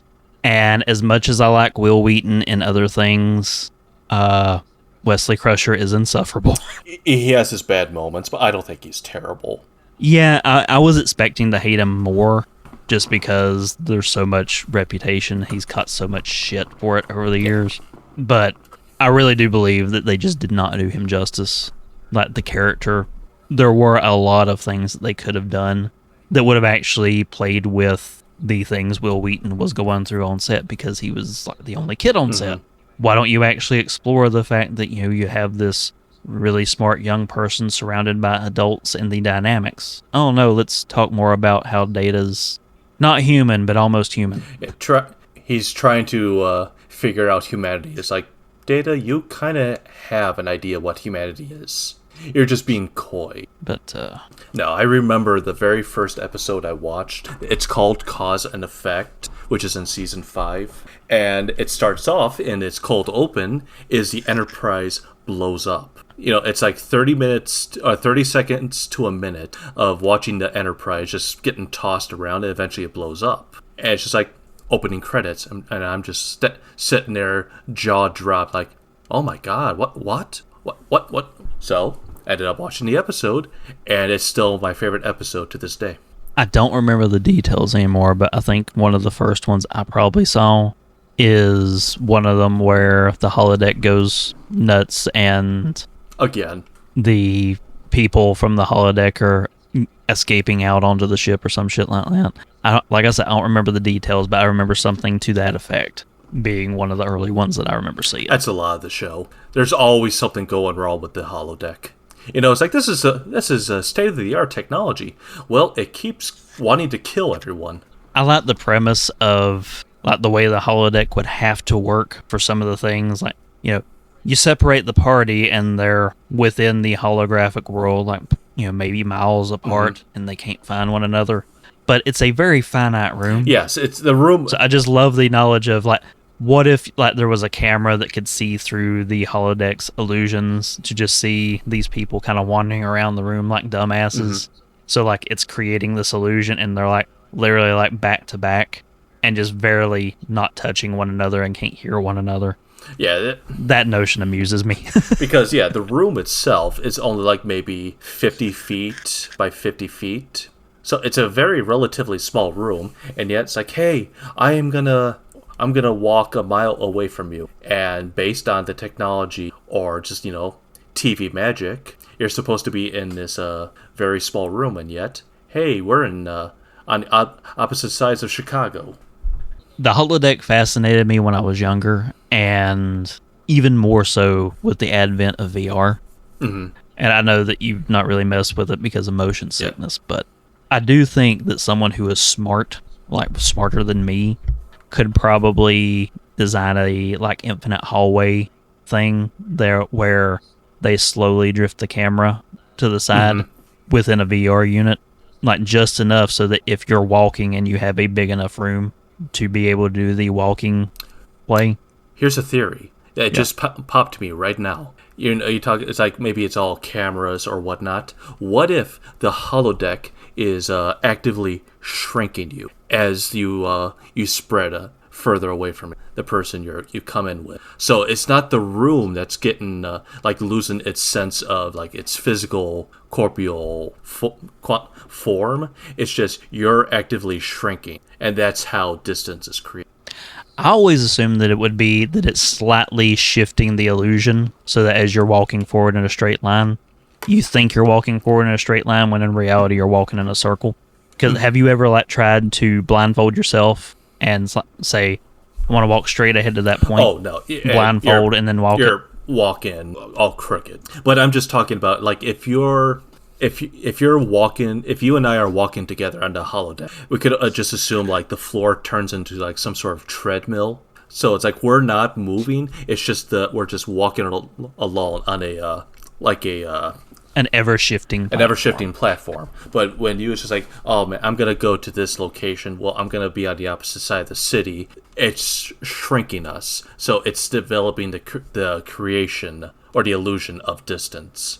And then when we return back to each other, we return to normal size, and that's when it's like holodeck closed program. It's like, well, we're back to normal because you never see the people. It's just like closed shutdown program, and everyone is always standing next to it when that happens. So we never see what happens. It's just like, well, I don't know. No. It's voodoo. That's not true. You kind of do. You see it in Star Trek Generations. They're standing on a like the 18th century version of the Enterprise, and Picard calls for the Arch, and you can clearly see, and it's standing like right at the entrance of the like going below decks. So there's still like 30 feet of ship past the Arch. So it's like there's some tomfuckery going on with the holodeck. What if you go on the holodeck and have it generate a replica of the Enterprise, and then you go down into that replica and go into the holodeck and have that holodeck? We got holodeck inception here. How many levels down would you have to go before the system crashes? And can you ever really believe you came out of it anymore? I feel like they've done that a few times. Be like that episode of Rick and Morty, the simulation within a simulation, where they're diverting all of the processing power to following Rick and Morty, and then Jerry, who's caught in the simulation, just keeps getting stuck. Like, yes, you the man. I never watched Rick and Morty. Best sex of his life with his wife, and she's glitched out and not responding. I never watched Rick and Morty. I barely know. I will one day make the best episode of Rick and Morty a pick. Explicitly, one episode. The only episode that I'm vaguely familiar with is I'm Mr. Meeseeks, look at me. Look at me, I'm Mr. Meeseeks. Yeah, Mr. Meeseeks is a classic one. I'm going to go ahead and bury the lead a little bit. The Vata Acid episode. Like, it literally says that on the opening title. They don't normally put episode titles on Rick and Morty. But whenever they do the opening theme music and stuff, and it pops up Rick and Morty, underneath it says the Vat of Acid episode. It's the only time that I know of that they do that. That episode, I watched it, and I'm like, oh, this is so fucking good. And I got my brother to watch it. My brother gave zero shits about Rick and Morty. He's like, it's dumb. Everybody's always talking about it. It's dumb. I'm like, no, watch this episode. And I think he did like a watch party with some of his buddies online. And that one came up, and he watched it. He's like, that's why Dane likes this show. This matches his sense of humor fucking 100%. All right. If you decide to do an episode on it, I'll watch it. I said, I wouldn't do it like on a full season of Rick and Morty or the whole show. I would say, watch this episode. If anything would make you be like, okay, I'll give this show a shot, or okay, you know what, maybe I'll watch a few other episodes just to kind of see what the rest of it's about. That one tells you everything you need to know about these characters in this world that they've created, and the overall type of humor the show has. It's a really good one. I love it. But that is my favorite show. I love Star Trek very much. I won't hide it. I'll never hide it. It's fantastic. But now, you teased me. I have never been a Star Trek guy, but I do enjoy Next Generation some. I wouldn't say that I'm a fan, but that's one of those that I can watch it. I don't hate it. Well, hold on. I'm going to try to find the episode because you're talking about how much you've only saw Trials and Tribulations, or what was it? For Star Trek TOS, yes. Every time I ever watch, it's always The Trouble with Tribbles. Trouble with Tribbles. Okay, so the episode I'm thinking of, it's on Deep Space Nine. Hold on. Yes, okay. The name of the episode is Trials and Tribulations. Oh, fuck them. They went back to the well. But they took images from that episode and they mixed it in with DS9. And it is actually quite enjoyable. I've seen a couple of the original movies from TOS. I've seen The Trouble with Troubles.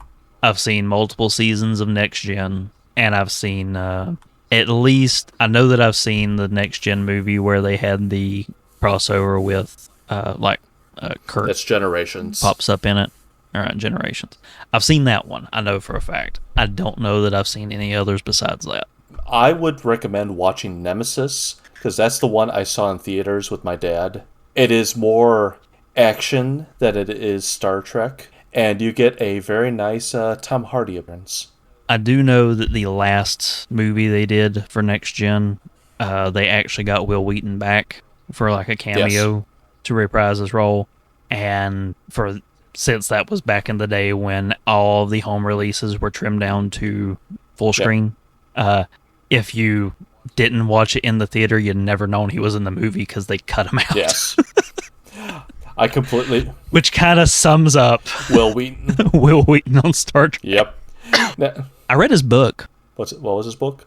I've actually mentioned it once before on the show, and I couldn't think of his name at the time. I was drawing a blank. But I can't remember the name of the book, but I've read the book. I got it in a Humble Bundle. Well, look it up, and you can let me know what it is. But I know most people nowadays know him more for being on The Big Bang as a recurring playing himself role, and for Geeks and Sundry, where he was doing all of the tabletop shit on YouTube. But you teased me. So, Married with Children. Married with Children also came out in 1987 and was one of my favorite sitcoms as a child.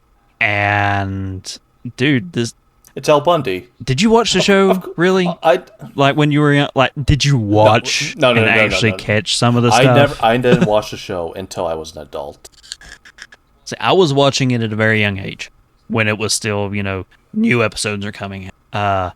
That show completely warped my idea of the sexual dynamics of a married couple, because you watch the show and Al has zero interest in sex, and Peggy is always the horned up one trying to, have alone time. And he is always just, I have to have sex with my wife. And I grew up thinking, this is Dane pre-puberty, that women are just horny, insatiable animals, and that apparently it is socially not just acceptable, but normal for men to stay at a damn titty bar all the time and drinking excessively. So I was still little. I didn't understand the significance of, Al comes in, flops down on the couch. He always does the hand straight down the front of his pants. Just turns on the TV. Every time his hand goes down his pants, the entire audience loses their minds.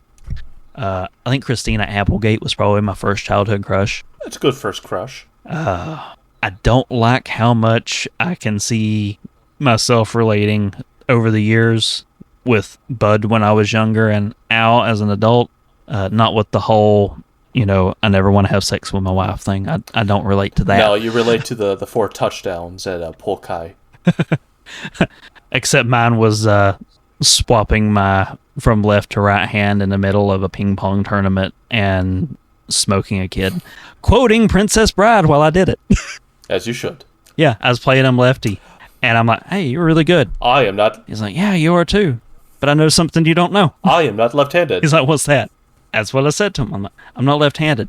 I switched to my right hand. I put so much spin on the ball on my next return, it goes over the net, touches his side, and walks back over the net to mine. And he's like, puts down his paddle, forfeits. The people who are watching like, oh shit, he's good. I did not win that tournament, but that moment was just beautiful. And it psyched the next guy out. And then this little kid who was a damn fucking ping pong savant, had been playing since he was like 2 years old or some shit, come in and whoop my ass. That kid was a ringer. So that's what the movie is about, The Ringer. It's not about Johnny Knoxville. It's about this ping pong kid. Oh, there was actually a basketball team that did that shit for real. It's not surprising. Like play against Special Olympics level, mentally handicapped people who are doing basketball. They had a whole team, and they managed to run that particular scam for like 5 or 6 years, where they were just going in and since, unfair advantage, even though, even if it's level playing field on skill, they can coordinate better and cheat. Yeah, and they were just whooping ass. And one of them's like girlfriend or something called him out and said, if you don't own up, then I'm blowing the whistle on this whole thing, or some shit like that. Is a family member or a significant other or some shit like that was going to rat him out. It's not surprising. It's a sick world filled with sick people. Married with Children. Like, I love that fucking show, dude. I sadly haven't seen a whole lot of the episodes. I probably seen 20 to 30. I just can't tell you what the episodes were about. So I usually end up just seeing clips on like Facebook or YouTube. It's just like, oh yeah. So you have Al have this real horny wife that wants to have sex with him. And let's be honest, Katie Siegel, she's quite a looker. And But the way that they dolled her up with the ridiculous fucking wig and the outfits, like... on the show, you wouldn't realize that she is a genuinely attractive woman. At least, not back in the days of standard definition and, Fox was just... Like, if you were picking it up on the rabbit ears, you had to stand on the back of the couch holding up, like, flags made of tinfoil to, like, guide the signal towards the television. But you saw that she is wearing those skin-tight, like, leopard print pants. And are you seriously going to be like, you know what? All right, I'm in the mood. No. But for Al, he's always just like, oh, Peggy. Ooh, I'm going to end up dreaming about this very large-breasted woman. The nudie mag that he was always looking at that they made for the show, I think, was called Biggins. One of the episodes that really stands out in my memory is, I can't remember if it was exactly what led to it, but Kelly was doing some weird science experiment, and, she's the stereotypical dumb blonde. And like they flanderized her so much over the run of that show, because she went from being like the rebellious, a little bit ditzy daughter to just ditzy idiot incarnate by the time that the show's run was over. But she invents a new color that she calls bleen, and the running gag for the episode is like, oh, like a combination between blue and green? No, between blood and spleen. Okay. And for some reason, she gets the bright idea to store the bottle of her brand new colored paint in the bathroom, like, in the corner of the bathtub, because Dad never showers. He's not going to mess it up. It'll be safe in there. And it's like Al's monthly shower. So he goes in there, thinks it's shampoo, washes his hair with it. And, Ed O'Neill is not, he's like me. He's not blessed with a big head of hair. But after going in there and washing his hair with that, he comes out of the shower with a full, long, flowing locks. So this new color paint that she has invented actually turns out to be a miracle cure for baldness. And it ramps up Al's sex drive to the point where even Peggy is like, And then you hear Al from upstairs, "Oh, Peg." And she said, "No, no, no, no." So now she's the one crying going upstairs for sex. Again, this really warped my perception of marriage. But all the men in No Ma'am are using it, so they all have long flowing hair and just insatiable sex drives, and all the wives get together like, this has to stop. You know, the implied joke being like, you know, I can't feel my legs.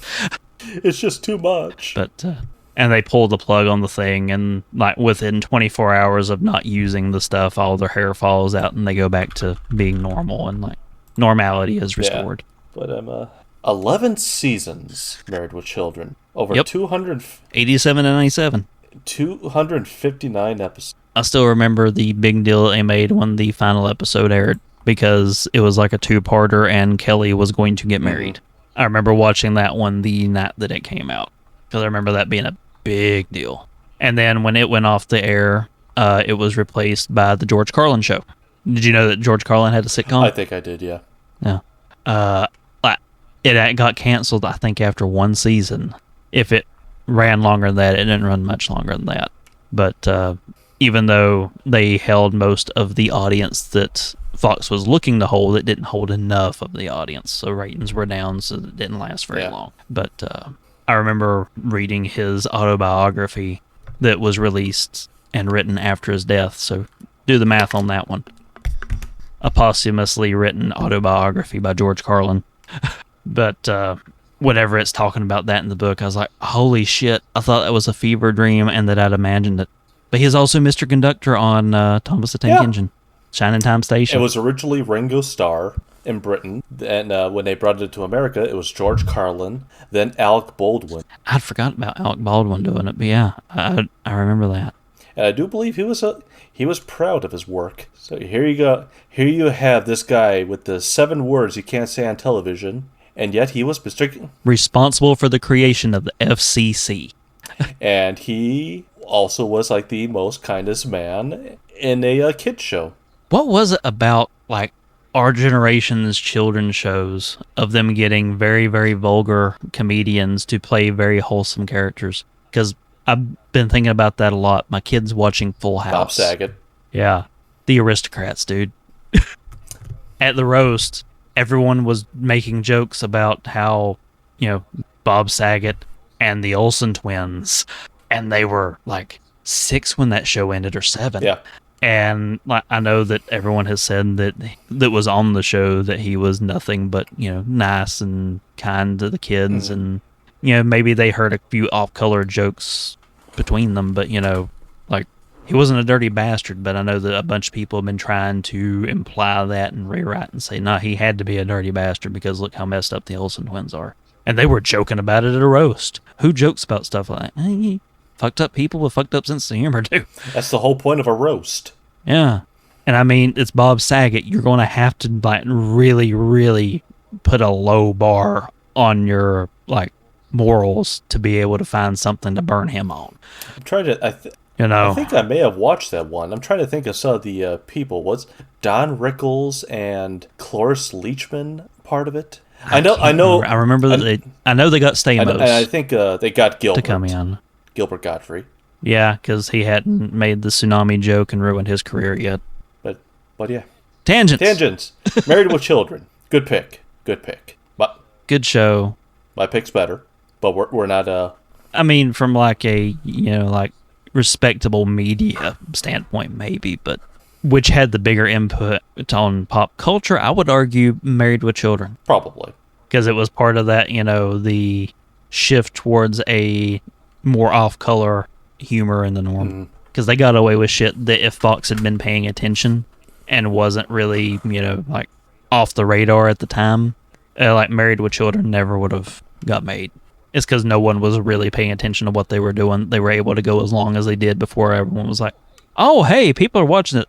Hey, y'all need to tone it down a bit. That's the reason they're watching us. Leave us alone. But yeah, those are our picks for the best of 1987 with many, many tangents. Dude, that's what we do. Anyone who walks in expecting us to be on point Like, obviously, you have never listened to the show before. We're on topic by accident. But hey, And making this a potpourri, I mean, hey, I think this kind of plays to our strengths. every episode could be someone's first episode. So they are learning at the very beginning. You know, we should start doing a disclaimer at the very beginning of, by the way, this episode is never on topic. There are many tangents. Despite the cumbersome anal retentive notes that Mr. Puzzles makes, he will not use them. I make the notes to put the stuff in my head so I remember what I want to talk about, and not so that I can necessarily refer to them. Depends on the episode. I have a notebook with me. So, I did prepare a game for us. Yay! And I'll be honest, I've been struggling with this for 2 weeks, dude. Because I was like, 1987, how the fuck do I make a quiz on just 1987? And I'm like, you know what? We need to have something a little more lighthearted, something a little less trivia-y. And my muse arrived in the form of our questions channel on Discord. Mm-hmm. So, good news, bad news, Kana. Thank you very much for your wonderful question that you posed for us. But we're going to ignore it. We're not answering it for questions. Instead, I have transformed it into a game that we're going to play called Muppet That Show. Yes. So we've covered a lot of shit tonight, and we're going to do the sensible thing, and we're going to rehash everything that we've just talked about through the lens of Kana's question. We're going to recast some of our 1987 favorites with Muppets. And the caveat that was set forth in Kana's question was recast, but leave one member as human. So, not necessarily go through every single thing that we did. We'll kind of jump around on which one. I think since this is not a prepared, I have this list of things, we get to bullshit together for this game, Jeff. Oh, yes. So I get to participate in my own quiz for the first time. Well, it's good because I'm not sure how we're going to be doing this, but I have a great Muppetification for RoboCop. All right, we're gonna Muppetify RoboCop. So, who should we keep as the human in RoboCop? Clarence Boddicker, Kurtwood Smith. 1010% yes, I agree. And everyone else becomes a Muppet. So now that means who gets to be all the killers? Like, who gets to be Ronnie Cox? Alright. Who would be the funniest of... maybe we'll just do like the Swedish Chef. He gets shot, and then he just, as he's falling down the building, just bork, bork, bork. Oh. Let's see. I'm pulling up the cast so I can actually look at them while we do this. So... I mean, RoboCop definitely has to be a Kermit. That seems like it would be the expected Muppet pick. He's way too straight. He's way too emotionless. And Kermit is, even though he is a murderer. Did you ever see those old Wilkins coffee commercials? I have not. Go on YouTube and look up Wilkins coffee with Kermit. Because Kermit, I guess, is officially the first Muppet. You know, it was Jim Henson's first creation. And it's him and this other Muppet. I don't know what it is. But it's just like, hey, have you ever had Wilkins coffee before? And the guy usually says no. And Kermit, he'll blow him up with dynamite. He'll shoot him with a gun. He'll bonk him on the head with a bat. It's like, wow, Kermit, you're a murderer. I like this side of you. I'm watching some of these clips off to the side. I have seen these before. I'd forgot this was a thing. Oh. See, I'm less thinking about who would make a good choice and more like who would amuse me the most to see, like, just like driving through the dude and liquefying him after he's been toxic sludge, or shooting people in the dick. Man, I would want to see Fozzie doing that. Fozzie or maybe Gonzo. Gonzo seemed... No, I think I have an easier time seeing Gonzo as one of Boddiger's lackeys. Maybe he's the one that gets liquefied. Yeah, there you go. So, And all that happens is his nose falls off. It's like, oh wow, Gonzo, you're a normal-looking puppet, and then he gets run over. oh man, the studio did not want to leave that scene in the movie. They said it was too much, so they did a test screening and they handed out little put your thought cards, and overwhelmingly the majority of the people put how much they loved the dude liquefying scene. And so many people said it that they were like, see? And the studio had to say, okay, I guess you win. It was one of the few times a test audience did good for a film. Because I'm sure... Hold on, I have to look this up. When did The Toxic Avenger come out? 84. So, I guarantee a lot of people were just like, oh my god, I remember that from The Toxic Avenger. It's got that same vibe. But, okay. So, we got Gonzo as the guy liquefied. Who we making Lewis? Lewis. Do you remember... His part. Do you remember Skeeter from the Muppet Babies? Yeah, I remember Skeeter. Skeeter was the female version of Scooter. Yeah. Or wait, what if Rolf, the dog? Rolf and Drag. Exactly. Or just not acknowledge it at all. Just how normal Rolf doing normal Rolf. It's not even pretending. Well, no, it's just throughout the entire movie, it's Rolf just keeps flipping and just refuses to acknowledge it. It's like Marty Feldman and Young Frankenstein. It's just wasn't that hump on the other side? What hump? It's just all completely ignorant of it, but will always wink at the kid. Have padded bra. His tits are always lopsided. And then the next time you see him, he's wearing a John Wick style suit or something. It's just wait, what? Weren't you dressed like what? Wait, what are you talking about? Never mind. The old man, the man that was in charge of the corporation. Oh. Animal. Definitely. Because the old man is supposed to be this very sophisticated. Obviously, he's supposed to be a man of intelligence, but also he's just a very sadistic side of him. It's just don't you see what happened? This Ed 209 incident just killed one of my board members. We're gonna have to delay production. I love that scene when the dude the dude that Ed 209 shoots up in that scene. Yes. Set a movie record for the number of squids, the little explosive blood packs. He set a record that I think is still standing today for the most on a single actor for a single scene. Well, what's great is we're not talking about we are talking about RoboCop. That scene when it's just the Ed 209 killed him for 15 seconds straight. It's you clearly killed him in the first second. No, I have to make sure. Keep going. And then after they've killed, is someone gonna call an ambulance? To what? Mop him up? He's liquefied like one of the lackeys. Whatever the guy's name was. What was his name? As memorable and unique as all of Boddicker's crew is in that, it's been a while since I've rewatched it, and I don't remember their individual names, but you could tell those guys were just having a blast. Was it Cox? Because I know it was not...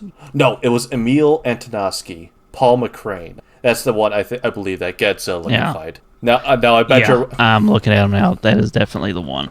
Okay, so what about Ray Wise, Leon? We need Bunsen and Beaker. Maybe they'll be...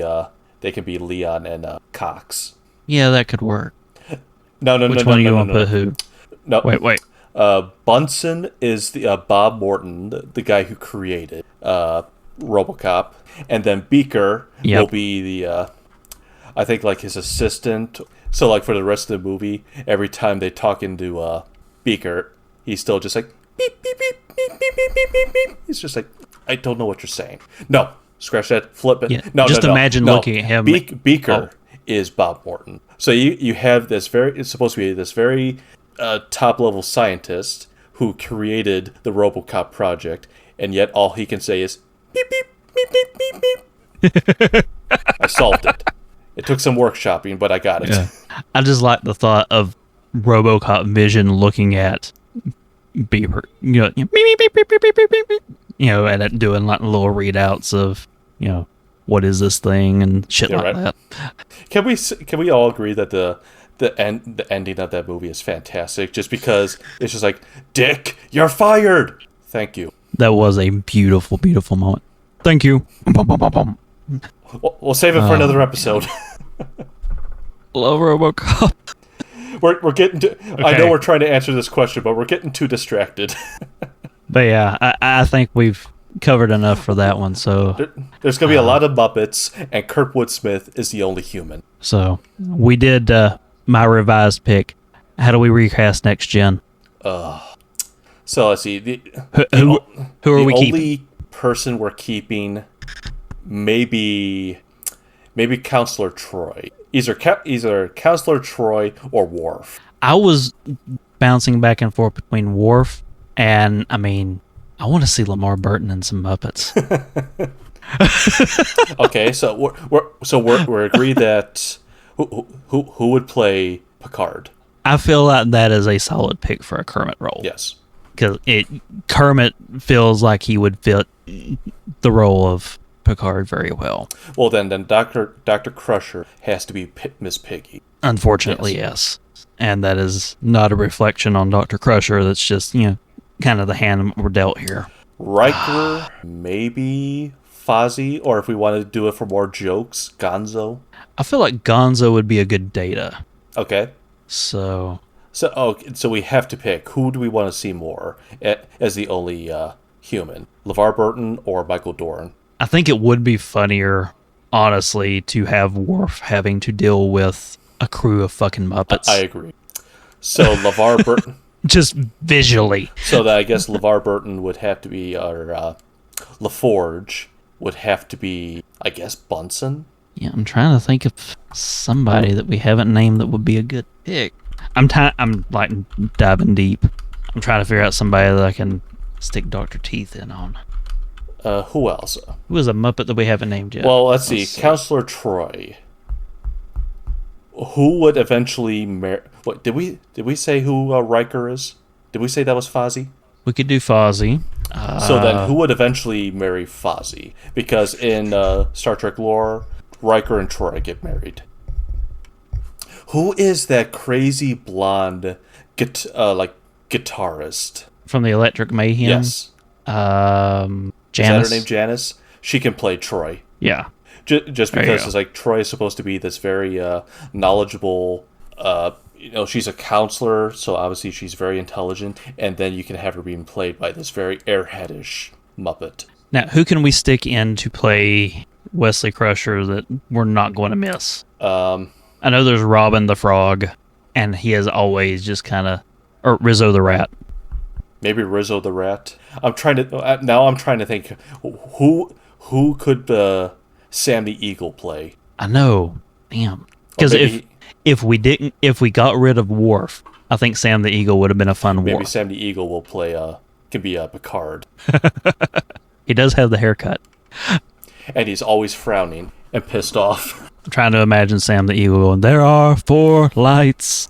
I'm trying to think. Who else? Is there any primary cast that we've missed? I mean, he's not Next primary, gen. but he's definitely does make his occasional appearances. Barclay, the very neurotic engineer that works for LaForge, who has a holodeck addiction. I'm not sure who that one is off the top of my head. He's neurotic. So who's a very neurotic Muppet? Neurotic Muppets. I can't believe we haven't cast Statler and Waldorf in anybody. Because who would they play as? I mean, fuck it, it's the Muppets. We could just throw Statler and Waldorf on the crew They're got. and just have them heckling everybody. They're Or they're they can both be, playing Guinan. Do Pepe the King Prong as Q. Or maybe they're both Q. Oh, yeah. I mean, he's this multi-dimensional, all-seeing thing. And, yeah, Statler and Waldorf can just be Perfect. Q. We nailed it. I mean, he's always heckling the crew of the Star Trek Starship Enterprise. I think it's actually suitable. We did it. I think we can call this game. Like, I think we've kind of, like... we talked about your favorite thing. We've hit a couple We of talked things. about my favorite thing. And I think that we can come back again and play this game again with other Absolutely. shit. And it's going to, we can get as much out of this particular random thing as possible.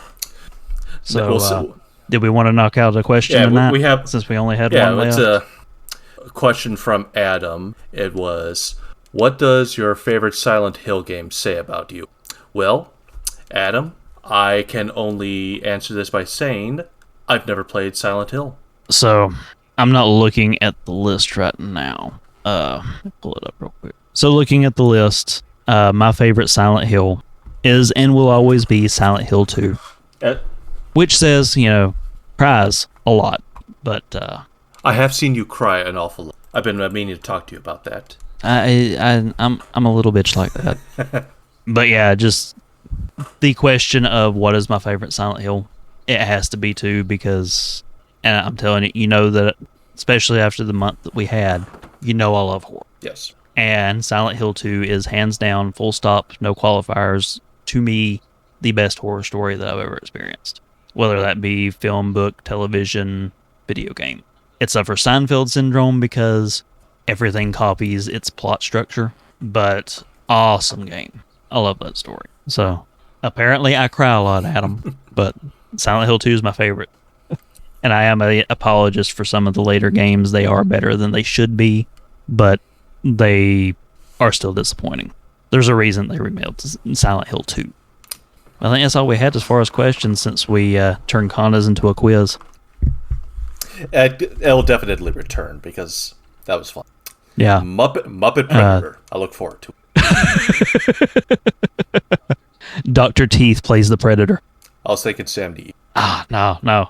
The Predator's known for the mandibles. Dr. Teeth, come on. So I guess that just leaves the housekeeping for what are we doing next. And I guess we do have a small announcement to kind of put in everybody's ear and get you excited for. So, end of the year is coming up, and I know that we've only really done like a quarter of the year, but we are going to be doing the drunken review for the end of the big show end for the year.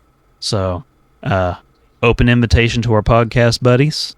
I know that I've talked with Dalton, and he might be showing up for it, maybe. I don't know. I ain't going to commit to anything, but, Willie, Nate, Mikolov, invitations put out for them. Anybody else think you want to show up, give me a holler. We'll try and figure it out. But no real topic, kind of like usual. But, we're not going to have the pretense of a topic at least. Just kind of sit around and bullshit, and it's a 3-drink minimum, so come boozing. But next episode, I've been making threats, Jeff. You have? I have. And I've thought for a while about those threats. Because I remember how excited you were about Shaun of the Dead, and how much you were looking forward to doing this 1987. And I'm looming behind you thinking, I got a bomb to drop on him. I can't guarantee, dear listener, that we're having the month, but we are definitely having the episode. We're doing a Nick Cage movie. And we are going to start with the Coen Brothers classic, Raising Arizona. I've never seen... So I know you're not a Cage fan, I know. What the hell are you talking about? I love Cage. I was just about to say I've never seen that movie. But I know how much you like Coen Brothers, and this is a wonderful example of their style. And you get some shitty Nick Cage Southern accent in it. I mean, you kind of got that from Con Air, but, gotta start from somewhere. It's not as glorious as the one he does in Con Air, but we've got Dan Goodman in there. We've got, some classic Coen Brothers staples going. But we're going to be doing Raising Arizona next. I'm going to try and con Jeff into the Nick Cage month thing. I know I'll pay for it later. We're probably going to have a Star Trek month. No. Maybe. At the very least, I might con you in doing the Abrams Star Trek movies. Because those... I've never watched them, but I have heard. Those seem to be more up your alley of, okay, it's a Star Trek, but it's still ridiculous fun. As long as you kind of shut your brain off. I watched the Star Trek movie with Khan in it. It's a good movie. And the one where the big twist was that they were dealing with Voyager. I know I've seen that one. Beecher, yeah. Yeah. But yeah, that's the plan for the next one. Hell yeah. And since I have successfully managed to get my pre-taped housekeeping attached to the last episode, I'm going to try and keep it up and keep going forward. So that just leaves us with the wrap-up. So Jeff, it's been fun. This has been fun. reminiscing and waxing nostalgic about shit that happened when we were infants. So, or immediately before you were born in your case. Just a little bit. Even though basically everything we talked about was before I was born. Yeah, everything is technically younger than me and technically older than you. Yes. Yeah, we've had a blast. Thank y'all for listening. And still trying to come up with a good sign-off, dude. I have not managed to pick out in honor of Star Trek, I'm going to close this off by saying 5-card stud, nothing wild, and the sky's the limit. Shoot him in the balls.